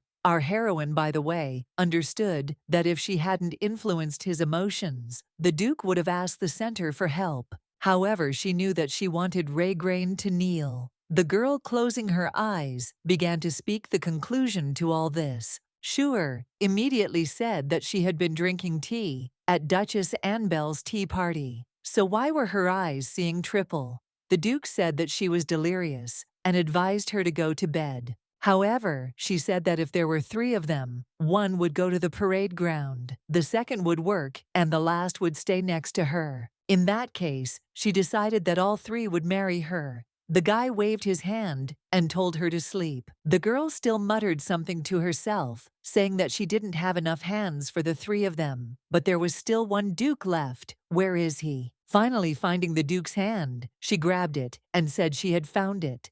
Soon after, she fell asleep. The action takes us some time forward. The Duke could not leave the girl alone, so he spent time with her until she fell completely asleep. Soon after, he began to think. The 3 founding families of the empire, Waker Blaine and Netri, lived in harmony until the imperial family began to control the other 2 families. The engagement with arena support in the conquest of the North became an obvious support for this, but Silcaro was the only one who spoke out against the actions of his kind. He remembered their conversation when the prince said that he was not going to break the treaty. They were the descendants of the predecessors, so they would inherit it all. Raygrain couldn't understand, did everything change after the engagement with one of the Netri? And by the way, he couldn't help but forget about the Shure incident. It was a very strange thing to give flowers with that very ribbon. But was it really he who gave it? He couldn't get it out of his head, but right now he was more interested in Shure's peace,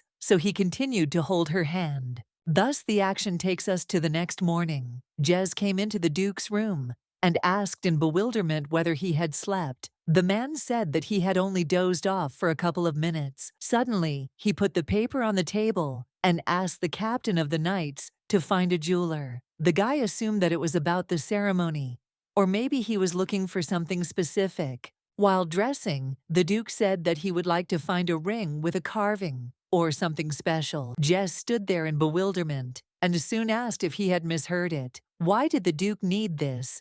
The man said that he had already spoken about a silver ring, for example, but something that stood out was needed. The guy asked the Duke what kind of strange tone he was using. However, not hearing an answer, the guy sighed and said that he would pretend that he had not noticed anything. At that moment, our heroine began to open her eyes, little by little. A blurry silhouette of a man appeared in front of her. Soon her eyes opened fully, and she noticed the Duke standing and looking at her. She jumped up, saying that luck had been following her since the morning. Raygrain asked why in surprise, to which the girl said that he had looked her straight in the eyes. The Duke said that it happened by chance, and our heroine happily said that thanks to this, she had a feeling that the day would be wonderful. At that moment, the girl handed over the jacket, and the man said in surprise that he thought she would never take it off. The girl said that he would also have a chance to wear what she was wearing. Then she said that perhaps she should have sprayed herself with perfume. But Raygrain reminded her that in the north, demons can follow by scent, so she should be careful. However, the girl noticed that the Duke had not forbidden her to do this. In any case, having already gathered herself, she left her room. As soon as she came out, a man came up to her and said that she got ready quickly. The guy handed her a bouquet. Our heroine looked in bewilderment and saw that the Duke had brought her this bouquet, which made her incredibly happy. After that, they went about their business, and the girl asked if he could use the training ground as he wished, like in the north. Raygrain nodded. He explained that Jaros Bellion was here, so it was okay. He was the chief captain of the Knights, close to Arena, and he was Jez's brother. He was cute, if he looked like his brother. At this point, Jez asked in confusion why she was asking the Duke about his brother Shuer, replied that she liked listening to the Duke more than to him. The guy was perplexed by the words he heard, and the Duke was grateful that she liked his low and calm voice. The girl nevertheless told Jez that everything was fine. She told him that he would recover and get back into shape and would soon become a handsome man. The guy said that if she reduced the number of bouquets, then at least he would sleep more. One way or another, at that moment, the girl heard people around her discussing something heatedly. Our heroine asked the Duke if he knew what was going on here, but he said he had no idea. Shuer knew that according to the story of the novel, nothing should happen now. In any case, the action takes us to the parade ground. As soon as our heroes entered, all the knights began to greet them. At this moment, Jaros also came out and decided to greet his lordship personally. The man then greeted the Duchess and introduced himself. He had heard a lot about her, and it was an honor to finally meet her. Shuer asked in surprise who had told him about her, the Duke. Jaros replied that Jez had told him about her, but he had mostly complained. Our heroine looked away in embarrassment and said that she understood everything Jaros asked in bewilderment whether the Duchess would not scold him. Shuer said that there was nothing wrong with him complaining about her. It would be a different matter if the Duke had complained about her. Then there would have been a problem. Jaros laughed and said that there were only 2 knights, so it was a bit difficult. How could they best arrange a meeting with the Duke? The girl immediately asked what place would be most suitable for this. Jaros asked again in surprise. The boy scratched his chin and soon after asked what about the center of the training ground. After a while, they moved there, and the Duchess was immediately brought a chair, although not the most comfortable, but that was all they found. The girl thanked them for their attention. Raygrain asked her why she had chosen such a place, right in the middle of the training ground. She said that it was quite far from here, since she could barely see his eyes, nose, and ears. The Duke said that if Jez hadn't stopped her, the sword would have already been in her hands. The girl replied that, to put it simply, beautiful things need to be looked at up close. One way or another, after some time, the Duke was already engaged in training knights. At this point, one of them turned to the Duchess and said that it was hard to imagine her with a sword in her hands, so there was nothing funny about it. Is everything okay? The girl asked in confusion what nothing funny meant. Her heart would jump out of her chest. Right now she was so excited. Apparently, the reason for her excitement was the Duke, who looked graceful and luxurious. He has beautiful forearms. The guy asked in confusion what she was talking about. Shure looked at Sapik and said that he seemed to be the Duke's swordsman. Wasn't he watching him so closely? The boy thought for a moment and said that he was watching. The girl said that she also likes the Duke, so watching him is pure pleasure.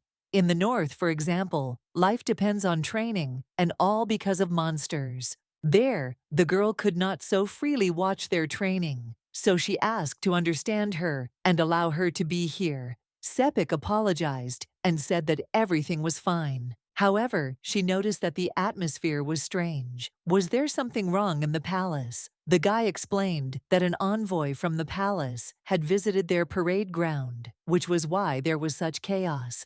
Our heroine, however, still could not understand what was wrong, because it seemed that there was nothing unusual, considering that the parade ground was so close to the palace. The girl decided that she would need to find out what was going on here after the Duke finished training. Anyway, the guys continued to talk about something unclear, but Shure and Sepik laughed together. Watching this, the Duke couldn't concentrate. He couldn't understand how that guy could do it. What was he saying that made Shure laugh so much? However, at that moment, his opponent fell to the ground and screamed, which brought the Duke to his senses. The man asked if everything was okay, to which the knight replied that everything was so-so, since he was unable to dodge. Anyway, at that very moment, the Duchess came running to the Duke, asking in horror if he was okay. Raygrain explained that it wasn't him who was hurt. He couldn't control his strength. Our heroine looked at the guy and asked if he was badly hurt.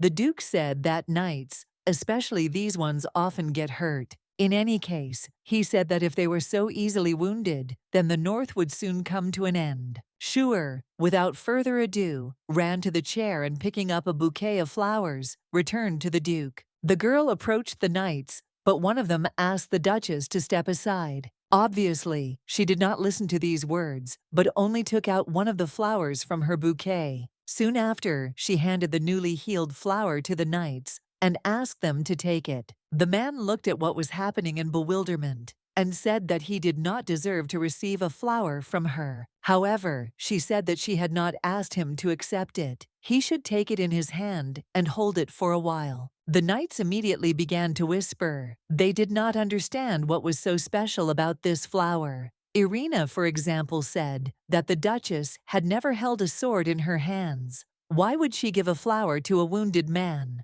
They assumed that Netri would raise a scandal and even began to try to find a secret connection. However, at that moment, the guy said in bewilderment that his pain had passed. Our heroine said that he seemed to have been trained well. He healed faster than any other normal person. The knight asked if she had done it. The girl smiled and said that she didn't even know. In any case, it was only a temporary solution, so it was worth going to a doctor and checking the hand. Soon after, the girl approached the Duke and asked if she was a good girl. He asked in surprise if she was really asking for a compliment. Shure began to nod her head, and after a heavy sigh, the Duke finally said that she was a good girl. At this point, the girl said she wanted to go get some desserts with the lady, so she asked him not to refuse. When she bought them, he had to eat. And again, the Duke sighed and said that he would definitely try them. The girl was incredibly happy. Meanwhile, the action brings us to the snowy mountain of the North. Relda was perplexed and said that he would soon go crazy. What kind of creature is capable of reviving after death? Anyway, all these wolves were even more obvious and worse than ordinary chickens, so he easily dealt with them with his magic. And yet, what riches and honor await him if he owns the Sur? He should have left this monster to rot in the North. However, at that moment, Relda noticed a stone at the place where the demon died, but it was probably not an ordinary stone. Soon after, a thought came into his head that only caused him to exclaim in bewilderment, as if he did not understand whether it was true. The action is again transferred to the capital. The ladies asked Schuer if she had really bought all this just for the Duke. Our heroine said that it was so. She would be delighted if the Duke liked her purchases. The ladies laughed and then offered to have tea before she left. Schuer agreed, and then turning to Tiula, suggested that she take a rest, and then they would see each other in 2 hours. The girl began to say that she was fine. However, our heroine insisted on it because she already works all day without a break, so she can rest. Tiula was surprised, but decided to agree. All the ladies looking at the lady said that the more they were near her, the more it seemed to them that all the rumors were lies. They decided that someone was clearly exaggerating. Schuer overheard their conversation, so she turned around and asked in surprise what rumors they were talking about. The girls said that when she is in a bad mood, she can tear Irina's clothes, stick needles into her. They of course do not believe it. Not some say that they saw everything personally. Our heroine laughed and said that among the Netri, she really is the one who doesn't know how to handle a sword. And she doesn't get along very well with Irina either. In any case, she said that a representative of the temple had arrived at the imperial palace in the morning. One of the ladies said that now she understood why father had arrived at the palace so early. Schuer, nevertheless, asked in surprise who this representative of the temple was and what was going on in the palace. The lady replied to the Duchess that people were talking about finding a second magical recording stone. Our heroine was surprised to hear this. In any case, after some time she returned home with her purchases and began greeting the Duke from the doorway. Raygrain looked at her in surprise and asked where she was going to put all the baked goods. The girl said that she bought it all for him. Also, soon after this, she took out a box and asked his lordship to look at it. The man said in surprise that they were too big. Was he planning to wear them with a shirt? Our heroine told him in surprise that they were not for her. She saw how he looked in his shirt today, just a work of art. So she decided to give him cufflinks and garters for his sleeves. Dark blue shades suit him, so she chose a navy blue.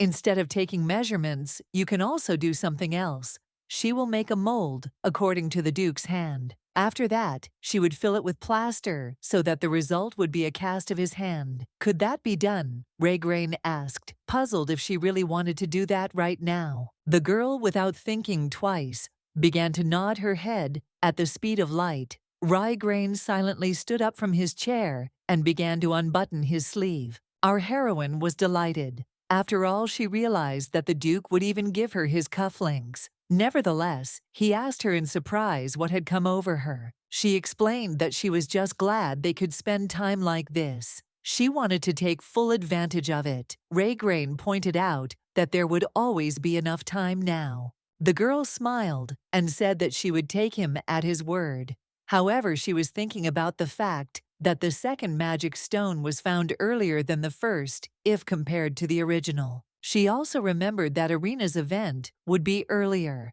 At that moment, the Duke said in surprise that as far as he understood, she was not going to leave him. Schuer, perplexed, said that this would not happen, and probably he would not either, and she also hoped that he would use her gift. In any case, she said that she wanted to stay with the Duke as long as possible. By the way, she heard that there was a visitor from the temple today. It was about the recording stone. Did he know about it? Raygrain nodded and said that he had been informed of this in the morning. Our heroine asked if it was true that it concerned the stone. Raygrain replied that they were waiting for official statements. The girl was nevertheless upset and asked what if the news was bad and related to the Blaine family. The man shook his head and told the girl that it was in the past, so there was no need to worry. By the way, if our heroine remembered correctly, the second stone was precisely related to the brutal massacre of the Blaine family. The reaction of the knights on the training ground was also very telling.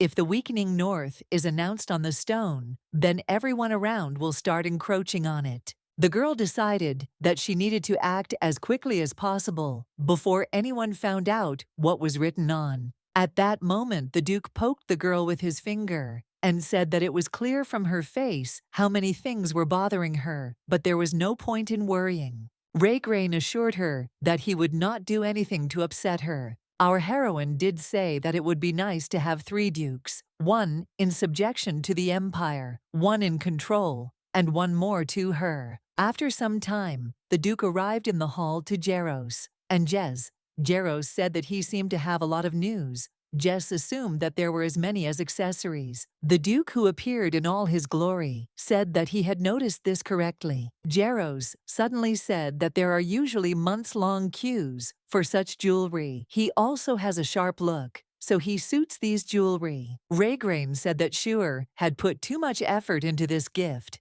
Jess immediately assumed that something was wrong since she wasn't there. The guy said that she was tired. Jess asked if she was hurt, to which the Duke replied that she was not hurt, but his hand might be. Jaros, at this point, decided to ask the Duke if he had given the Duchess a gift in return. The man thought about it. The knight captain explained that she had tried, and even if he didn't like the gift, he should give her something in return. Ryegrain scratched his chin. However, at that moment, one of the knights burst into the room, asking the master if he was there. The guy shouted in bewilderment, saying that they had found another recording stone. People cried out in bewilderment, not believing what they were hearing. However, this stone was found in another place. Jaros turned to the gentleman and said that he should probably go. Raygrain nodded his head. Then another guy shouted, saying that they had found more than 10 stones already. They had to contact the priest immediately. These stones are said to contain divine secrets. It is believed that there are 5 stones, and that they are hidden all over the continent. Only 1 stone had been found before, and nothing was known about the others. Most people believed that if they were hidden, a catastrophe would be inevitable. However, the second Netri flower blossomed, and in such an unstable situation for the north, something happened. Stones were found that seemed to be waiting for their moment to appear, and at the same time, no one knew their meaning. People were perplexed by what was happening. The stones were discovered at the same time. Some people even prayed, turning to the holy heavens. The priest ran up to one of the boys and asked where they found them. The boy replied that he had come across something big in the garden, looked, and at that moment, another guy shouted, saying that he had found a magic stone. However, Irina shouted, introducing herself as the second commander-in-chief, asking all guests to remain calm and stay here. She also asked to follow their instructions and hoped for people's assistance. At this point, Jess turned to His Highness and asked if it was worthwhile to gather all the northern guests separately. The Duke, however, refused and asked not to interfere. They started saying that the number of stones found was more than 5, which meant they were probably not real. This could be someone's evil intent. Suddenly, the priest's foot stepped on the ground, asking who was causing the turmoil about the stones being discovered. It was not 1 or 2 people. Most likely anyone who has found or seen a stone dares to call it magical. It sounds like nonsense saying that La Belle herself communicated with it in a dream. The man laughed, saying that there were too many imaginative people in the world, just like their friend Koa. One of them said that if Sebi Sir was fine, his mind was fine too. The fair-haired guy turned around and said that even his skin was irritated by his moralizing. It was probably because he woke up at night and was awake, and then slept during the day. Soon a commotion started, and people did not understand what was happening. But at the end, Sebi Melter, who was also the senior priest, said that he had only slept for 2 hours. However, people surrounded him and said that there was no way he would escape. This time, Sebi was no doubt not happy about this. Soon, the crown prince appeared, asking the priest not to rush. They hadn't seen each other for a long time. Immediately, the priest turned around and told the prince that he was as charming as ever. Silcairo told him that only he could see the real stones among those discovered. They had to find out what they were, so they asked for help. Irina at that moment approached the priest and asked if he could prove the authenticity of the stones. Just by looking at one of the stones, Sebi said that both the stone itself and the font were just a blatant fake. All the people began to whisper in horror, saying that someone dared to counterfeit the holy stones. Who in their right mind would dare to do such a thing? By the way, someone was absent today. Irina immediately turned to the Duke and asked him if she could find out where Her Grace the Duchess was. He told her that earlier in the day she had complained of feeling unwell, so she said she would join them a little later. Irina, however, said that she had been fine yesterday. She explained that it was a state banquet for her ladyship, and she was away, so they wanted to know what had happened to her. The Duke suddenly said that the banquet was in his honor. She didn't know that. Irina sighed heavily and said that it would be better for them to look at all the stones together. It was a matter of magic stones, and one of the Netri clan could not be excluded. However, the Duke looked at her with his condemning gaze and said that Shure was now of the Blaine family. The girl instantly darkened. The Duke, in turn, only became convinced that the sisters' relationship was clearly not very good. However, he definitely decided that these were empty suspicions, because Shure didn't care at all about his sister. On the very first day of arriving in the capital, Shure immediately became sad after a one-on-one conversation with Irina. At that moment, the man decided that he would deal with her himself, which he declared to everyone else. Soon the Crown Prince asked the Duke if he wanted to look at the stones. Without thinking twice, he agreed. In any case, he was surprised that this was the heritage of the family. They said that after losing all feelings, only the thirst for sword and blood remains. He still couldn't understand why this was happening. Couldn't the limit be higher? Anyway, the prince asked the Duke to look at them. So first, when Blaine eats something sweet, his face becomes sullen. Netri's kindness is like the buzzing of a bee, it distracts. The next words were that those who see Blaine's smile will know the meaning of the world, and peace will reign on all continents. Meanwhile, the action takes us to Shure, who was advised by Tula to go to the banquet because the people were too serious. Everyone knows that she is in her room. The maid also said that the knights asked about what Shure had done earlier. Our heroine asked the maid in surprise what she had said in response to this. Tula said that after sorting out her purchases, she began preparing for the banquet. Besides, the placement of the stones was awkward. How would she even get there? The girl definitely decided that they were all weird if they were watching the Duchess so closely. Tula decided to go and deal with him. Soon after this, the girl went out and closed the door behind her, and our heroine was left alone in the room. Shure, at this point, got up from her chair and, for some unknown reason, headed towards the bed. Did she want to sleep? Our heroine nevertheless pressed the lever, and a secret door under the sofa opened. Shure mentally apologized to Tula. One way or another, the girl decided that the inscription about sweets and a sullen face was true. It was immediately clear that it was about the Duke. It's good that she did all this. Soon, our heroine took out flowers and threw them into the passage. Using her magic, they began to stink. The stench was terrible. Cara flowers are great for getting rid of evidence, but they smell just disgusting. Then the girl sighed heavily, saying that she was tired. After she had carried the 12 recording stones, every cell in her body ached. Falling to the ground, she then exhaled with relief, because now the aristocrats would be silent for a while. In the Empire, a country where the Waker clan, which unites Blaine and Netri, represents power, the stones are proof of the divinity of the aforementioned clan's power. Moreover, not only forgery, but also writing of various kinds of information about two families can greatly shake the empire. However, her head was simply bursting because it was incredibly difficult to write compliments, so she had no strength left at all. Although she would write the name Ray Grain at least 100 times, Shure was glad that she knew the contents of the novel. She knew how to determine whether a stone was real or not. She knew the structure of the palace as well as the emergency exits. In the novel, when the monsters take over the palace after Raygrain's death, Silcaro and Irina assembled a raiding party and escaped through the back exits of the guest rooms. This information, however, was only given to them after the Duke died.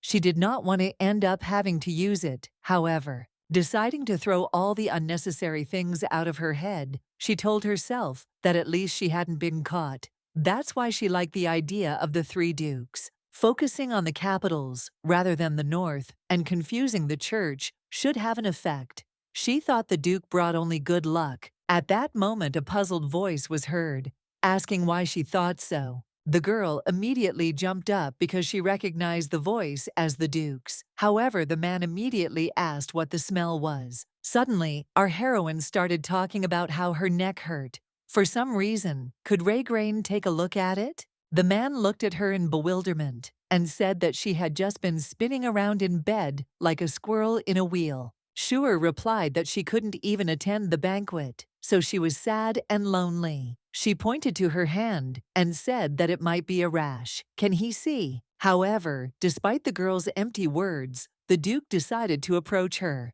Up close, his face seemed even more refined, and his breathing quiet and unnoticeable. Raygrain asked in surprise what it was, and then said that the flower had blossomed with her powers. Our heroine said that everything was correct. Does the Duke like this flower? However, the man said that there was a strange mark left in place of the petal. Raygrain told the Duchess anyway that she was being asked to come down because of the situation with the stones. Many suspect her because of her absence from the banquet. Shure sighed and nodded her head. She knew that Irina might try to blame the North, but that wouldn't do. However, the girl immediately screamed and said that it was all her. It was she who forged the recording stones. Not at all surprised, he looked at her and asked why she had forged them. Shure was glad he wasn't surprised. In the novel, with the revelation of the second record stone, the North fell, and the last heir of the North line was soon killed. She could not tell the Duke this.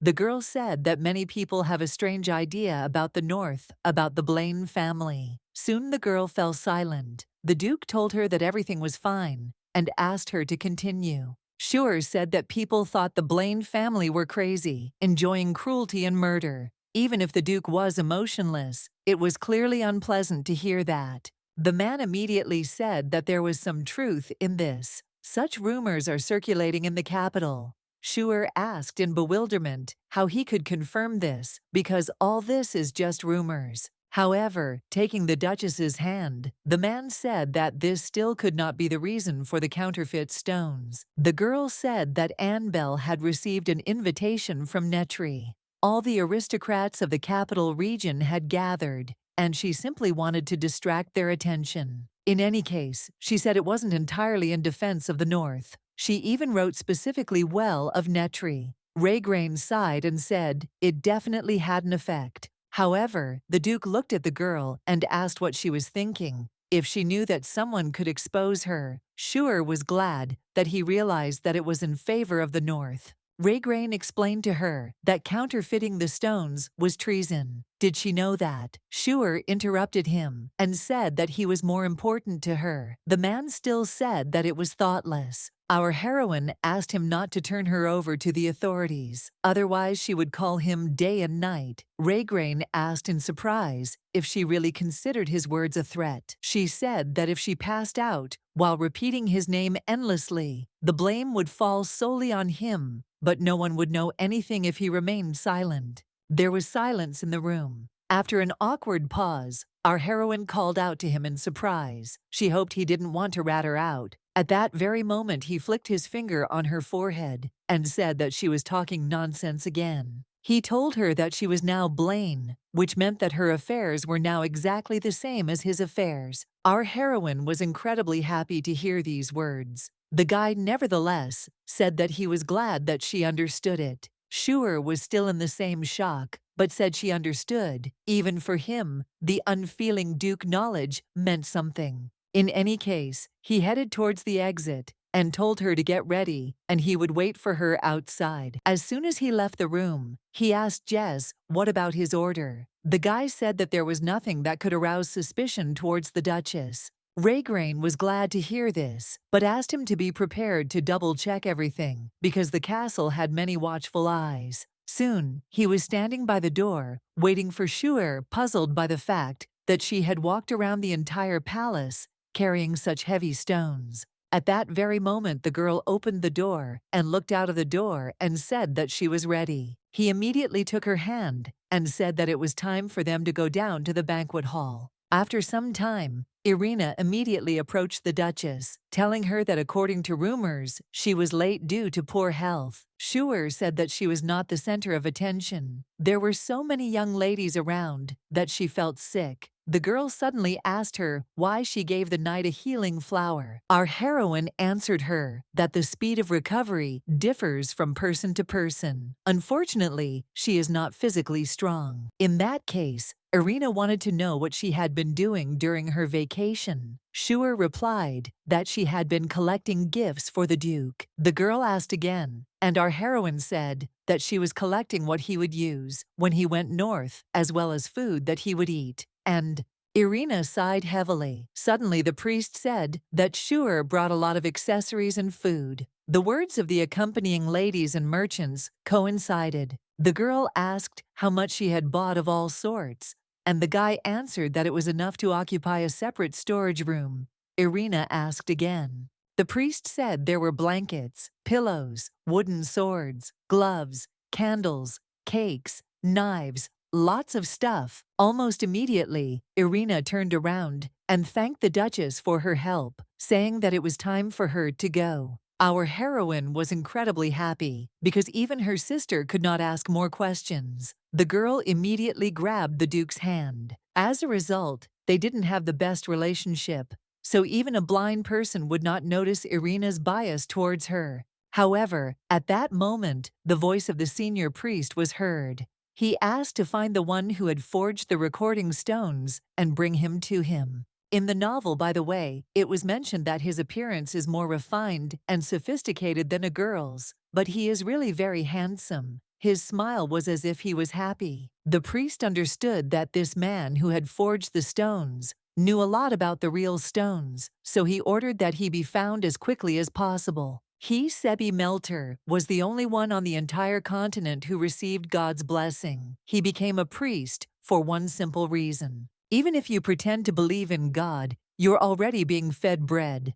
A convenient offer, isn't it? Perhaps it was because every day he prayed tirelessly to the Almighty for salvation from hunger. In turn, God heard and blessed him with the title of senior priest in a short time. At that moment, one of his subjects approached him and said that he should take a look at the stones, but first he needed to determine the wedding date of the 15th princess of the Baccaran Empire. The boy did not understand what was stopping these aristocrats from deciding on their own wedding date. He asked Koa to tell the emperor to decide for himself. If he thinks of having another child, he will cut off the third leg that hangs from him. At that moment, Koa said in a quiet voice that the emperor had already given birth to his 20th child.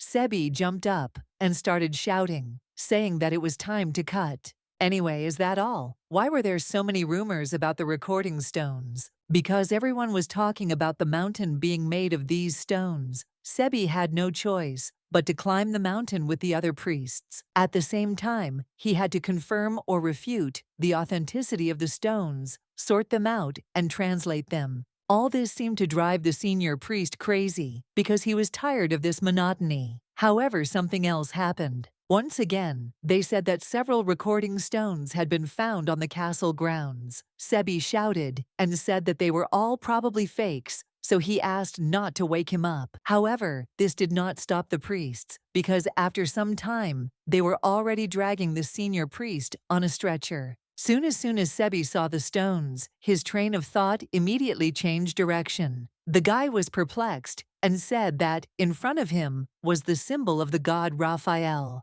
When the recording stone absorbs the sacred power, the symbol of the god Raphael appears on it. This is the way to find the real recording stone. However, the problem was how much power had to be put into the stone. The guy knew that someone could lose their life creating something like that, so few people think about it. What was surprising was that the creator of this fake stone knew about the Raphael symbol and that the stone also emanated divine power, albeit weak. It's a little different from what he's used to, but it means there's someone alive who saw the Raphael symbol and engraved it on the stone. Sebi was incredibly happy about this. Finally, someone has come along who can replace him and do his job. Again, the action is transferred to the present. The prince asks in surprise, "Is there really someone who knows and has seen the recording stones? Why does the priest think so?" Sebi tucked his hair behind his ear and said he could not tell them more because of temple restrictions, but he felt it was better to postpone announcing the discovery of the second stone. Our heroine celebrated a small victory in her head because her plan worked and the priest became interested. It was also surprising how different Sebi was from the novel. He was said to be very gentle and kind, but here he is elated that he will soon be free.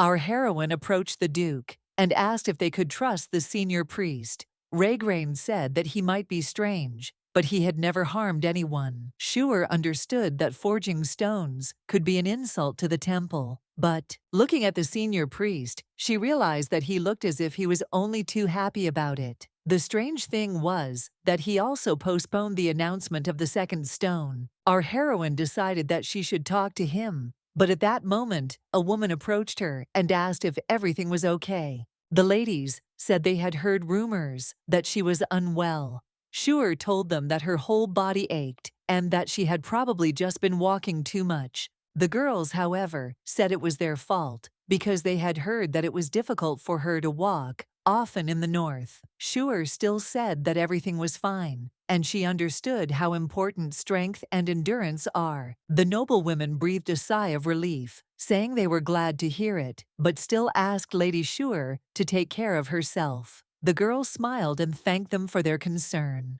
And now finally, the girls had disappeared. Now it was time to think about what to do with the priest. Wait, where had the priest himself gone? At that moment, the man behind her whispered and asked if she was looking for him. The girl even jumped from such abruptness. Sebi said in bewilderment that he had bitten his tongue. Our heroine turned around in horror and began to apologize. Seeing the priest in front of her, the girl said that the gods would bless him and soon greeted him. Our heroine hoped that everything was okay with him, but she was no less interested in how to start the dialogue. Finally, thinking of what to say, the girl said that she wanted to check with him about the wedding. Would he be able to help? The guy said he now understood why she was staring at him like that. He apologized, but he had to follow the rules. He said that first comes the relationship, then the wedding. Before all that mutual consent is needed. Does she understand this? Our heroine, however, did not understand what he was talking about. Schuer, perplexed, said that she already had consent. The guy asked when he had given it to her. The girl, even more perplexed, said that she was not talking about him, but about the Duke. Sebi sighed heavily and said that he did not even know why God had given him such a punishment. Schuer then said that she would find a way to do without the engagement. The guy smiled and turned to her and said that she shouldn't depend on the church and wait for its approval. She can act on her own. After all, she needs to live her own life. Our heroine said in delight that it was immediately obvious that he was a real senior priest, thinking everything through in advance. Can she really do as she wants? Sebi said that it was true, but Koa, who appeared behind him, said that it was not true at all. He asked him to stop using divine powers to make himself look better. Moving away from Sebi, the guy said that he was his assistant Koa. He wanted to know what was going on here. Sebi replied that another young lady had fallen in love with him. Our heroine nevertheless crossed her arms and said that she was already engaged, but Sebi replied that this also happens. The girl asked to listen to her. She likes the man with black hair and a piercing gaze, the one who is always next to her, and the one who gives her flowers, holding a sword in his hands. The senior priest laughed and said that she was a liar because according to the description, it was not him at all. Koa replied that Sebi was known for his narcissism, so he asked for forgiveness. Sebi asked in surprise what was wrong because the girl herself asked to marry her. At that moment, the Duke came up and asked in surprise what was going on here. The priest asked in confusion if this was the same piercing gaze. Koa bowed and congratulated Duke Blaine on his engagement. Sebi, puzzled, asked what kind of engagement this was. The assistant told him that this banquet was in honor of the engagement of the Duke and Duchess. Koa apologized anyway and said he would contact them as soon as possible regarding the wedding date. He then asked her maiden name. Hearing that she was Ashur Netri from the south, Sebi was surprised. The younger Netri had asked for a wedding date, so he thought that the elder Netri had already begun preparing for her role as successor. However, at that moment, the knight who had sparred with the Duke on the training ground that morning approached our heroine. The guy smiled and said that he would get better tomorrow, and all thanks to the Duchess and her flowers. Shur said she was glad he was not seriously injured. In turn, the knight apologized for his rudeness in the morning, and so he brought her flowers. Our heroine thanked him and also asked him not to be upset by the Duke's words. The guy smiled and said that everything was fine. The girl approached the Duke and said that everything had gone well. They would probably return to the capital, then let everything go peacefully. However, at that moment, Raygrain said that all this was only thanks to her. Soon, the action takes us to the evening when our heroes were in their room. As always, the Duke was working in the evening, and Shur couldn't sit still, so she looked in surprise, trying to understand what he was doing. The man asked her in surprise if it was time for bed. The girl said that she wanted to see him fall asleep first. He sees her sleeping every night, and she wonders why he doesn't go to bed. Raygrain hit Shur on the forehead with a piece of paper and asked if she still hadn't given up. At this point, the girl sighed and then asked the Duke to give her some daisies. Raygrain asked in surprise if she really liked them. The girl told him that she wanted him to give them to her because she had accepted flowers from another man right in front of him. It may have been a formality, but it could have hurt him. However, the Duke looked away and said that it did not bother him at all. Shur, with even greater horror, said that this was already a problem. She knew that the Duke had looked like he was about to lose his temper when she was given the bouquet. Had she imagined it? Soon, the girl asked him if he wanted to go for a walk, and the Duke immediately asked what the catch was. However, Shur said that she only wanted him to sleep soundly. In any case, the action takes us to the next morning. Shur looks as if she hasn't been in the fresh air for 100 years, although she simply hasn't gone out for 3 days due to fatigue. At this point, all the knights began to greet the Duchess. Shur, of course, did not understand what was happening. However, the guys said that they had tried a little and prepared a chair for her so that she could watch comfortably. He asked her to try the chair quickly. Shur said that the old chair was not bad, but they still did a good job. At that moment, the girl also noticed the Duke and greeted him. Approaching Shur, he asked in surprise what had happened, and the girl suggested that he take a little rest. The knights had set up a tent with a chair, and there was much more space here. The Duke barely fit into the tent and said that it was probably just right for her. In any case, Shur noticed how nice the Duke was. At that moment, screams began to be heard from the training ground. Our heroes raised their heads in surprise. They noticed Irina Netri in front of them, who was told that she had won. All the people were amazed by the Netri clan's swordsmanship. They expected nothing less from their commander. For the first time, someone from the south became the commander of the Knight Corps. Shur knew she hadn't achieved this by just pulling off some tricks. It probably had everything to do with being the main character. In any case, if Irina defeats Jaros and becomes the new main commander, there will be no more people loyal to the Duke in the center. It feels like the North is being isolated. However, how did Irina know that even the second child could use the sword's energy? This had never happened before, so this was what needed to be found out. At that moment, the girl began to walk towards the Duke, asking what he thought of her skills. Was she fit to be the commander of the Knight Corps? Shur understood that these stupid questions would only harm the Duke.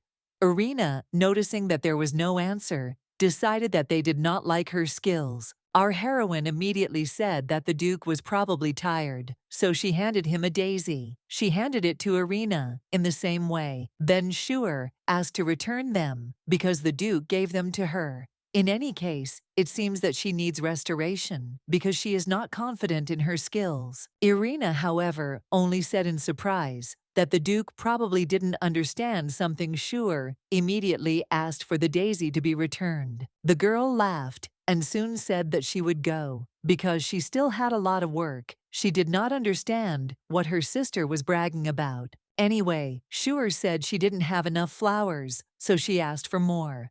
By the way, did he know that he blocked 65 attacks today? The man was surprised that she was counting and promised to give him more daisies. At that moment, the girl asked him to give her the flower back because she had to protect it, because it was a gift. Our heroine knew that these daisies would be needed for something that would happen soon. The Duke returned the flower anyway. After a while, the girl asked why Jez was not sparring with the Duke today. The guy said that from now on, he was obliged to accompany her grace. Sure asked in bewilderment if this was really true. Even when they were in the capital, Jess answered that this was usually when troubles happened. At that very moment, our heroine screamed in bewilderment, and even Jess cried out. Nevertheless, the guy acted quickly and managed to grab the girl in time. A second later, already lying on the ground, Sure asked what had just happened. Looking ahead, the girl noticed a horse in front of her, as well as riders who were rioting on the parade ground. All the people cried out in bewilderment, and the commander ordered the knights to capture the rebel alive. However, all that interested our heroine now was where the Duke was now. But the girl couldn't even think about it, because just a moment later, another attempt on her and Jess's life happened. At that moment, a male voice was heard addressing Jess and asking him to close the girl's eyes. Without thinking twice, the boy carried out the Duke's order, and soon blood was flying in all directions. A moment later, the girl opened her eyes, and seeing chaos around her, she asked what happened. Jess answered her that it was the energy of his lordship's sword. At that moment, the Duke turned around, and the girl could see his gaze. It was as empty and cold as the bottom of the ocean. She even realized in an instant that this was the same look he had when he captured the North. This is the curse of the Blaine family. You lose your emotions and cannot judge clearly. There will come a time when he will not be able to distinguish good from evil. However, she decided that this would not do. If the Duke showed himself in such a way, then the North would be in danger. She immediately called Sepik. The girl told him to bring all the daisies from her bag, because looking at the Duke, she understood that she had to stop him. At that moment, Irina stood on the road at Shure and told her sister to stop and not give in to emotions. The girl, perplexed, said that he ignored the rules and killed everyone, thus he violated the agreements with the North. Shure ran past and said that they were alive. And again, she ran to the Duke, asking him to come. She did not even pay attention to the barrier and jumped over it. However, at some point the girl realized that she could fall now. But Raygrain grabbed her and asked why she was acting so recklessly. Shure raised her surprised eyes and turned to him. Holding a bouquet of daisies, she asked if he was wounded. Was he okay? The Duke replied that he was safe, and it seemed he had made her worry in vain. Just at that moment, Sepik came to our heroine, bringing all the daisies. Suddenly, Irina asked if they heard her command. The rule of the North is not to interfere in the affairs of the capital, so she will immediately inform the Emperor about this. However, our heroine, looking at all the chaos, understood that this was different from the original. If it continued like this, the knights would not be able to fight and would die. Our heroine soon decided to show the result of how she'd been collecting daisies for 3 whole days.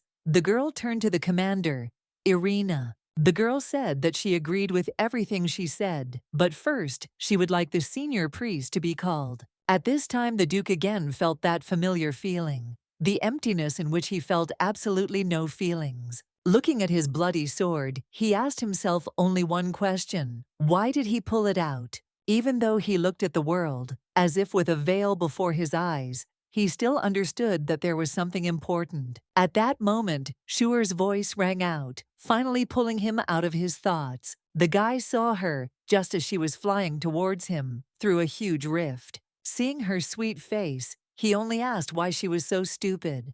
Why was she doing all this? Why was she risking herself? In any case, the Duke caught her and their dialogue followed, which we saw from Shuer's side. Anyway, the training ground was still in chaos. People were shouting for help everywhere. Approaching the commander of Arena, who was holding one of the victims, the guy said that these were all knights from the border regions. The poor guys mumbled incoherently about monsters. Irina glared at the Duke and said that it looked like someone wasn't keeping their border. Shuer understood that in the original, it was the knights who left the temple who were injured, but this time others were also injured because the priest allowed them to stay in the capital longer. However, at this point, the Duke said that he didn't think there was a monster involved. Silkero asked why he was so sure of that. Shuer explained that the wounds were too neat, while after a monster attack, there were ragged wounds. The prince asked if he was sure about that, to which the Duke nodded.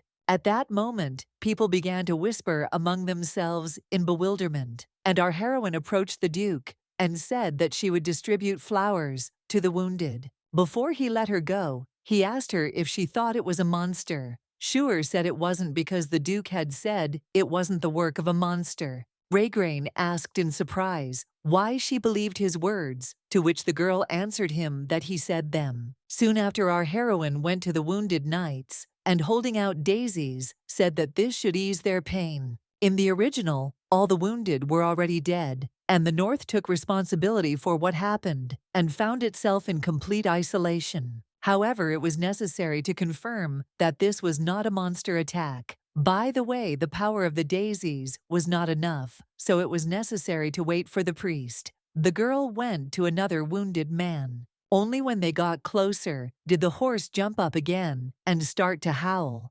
Jess immediately stood in front of Lady Shuer and protected her. The boy took control of the horse and then asked if he should put the wounded man down. The girl told him that the wound might open up, so she would climb up to him. Jez was puzzled that it would take a century for her to climb up, so he said he would help her. At that very moment, he lifted the girl up like the legendary baby lion. However, it turned out that this was all he could do. Because she did not climb any further, Jess cleared his throat and offered to lower her back to the ground. After some time, the senior priest and his assistant arrived, and the two of them were very surprised at what they saw. Sebi said it looked horrific, so he asked how many were injured, including the young lady hanging in the air. Koa said 3 were killed, 27 were injured, and the lady was unharmed. With a heavy sigh, the boy said that it was time to begin. So at that very moment, all the wounded knights began to feel the priest's blessing. Sebi walked across the entire parade ground, leaving a healing trail behind him.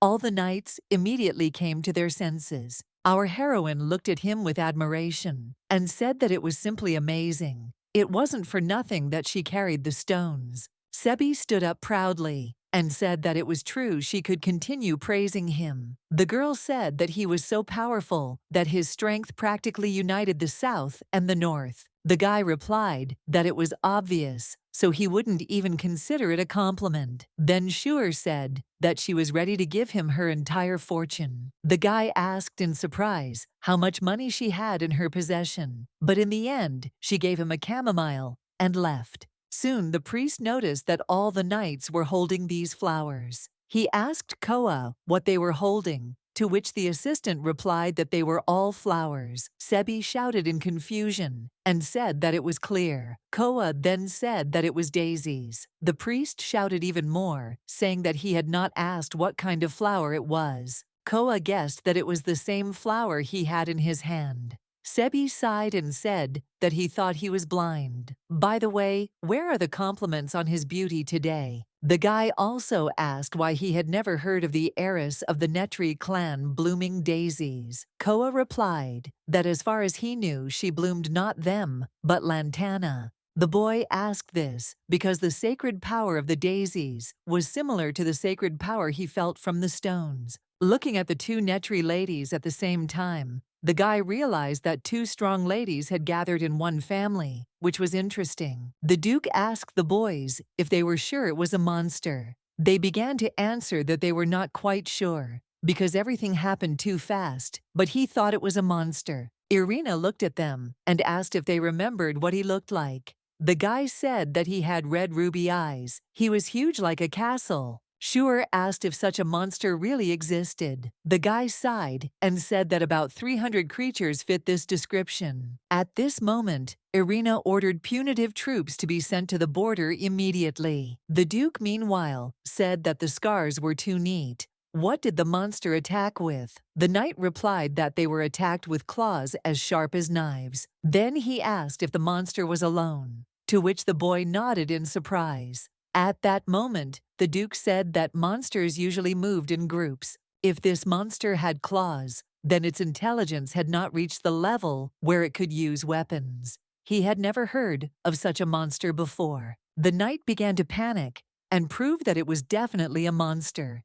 He asked to believe him. Raygrain asked what kind of monster it was that a completely inexperienced knight could escape from. The guy asked if that was a problem. The Duke looked at the poor fellow with her piercing gaze and said that it all sounded as if defending the North would be a piece of cake. The guy got very tense, and Irina at that moment said that everything would be clear when they got there. Perhaps the monster left traces behind. Our heroine just hoped that they would leave. She didn't think that ordinary knights would sing a song about seeing a monster. It was unlikely that anyone would be found in those places. In any case, punitive troops set out to investigate the scene. Sebi, watching them go, said that this was just ridiculous. If these guys had been wounded by monsters, the sacred power would not have saved them. At that very moment, all the people who remained there in bewilderment turned their gaze to the priest. Sebi said that the monsters had a power opposite to the sacred one, but the attacker's power was more similar than opposite.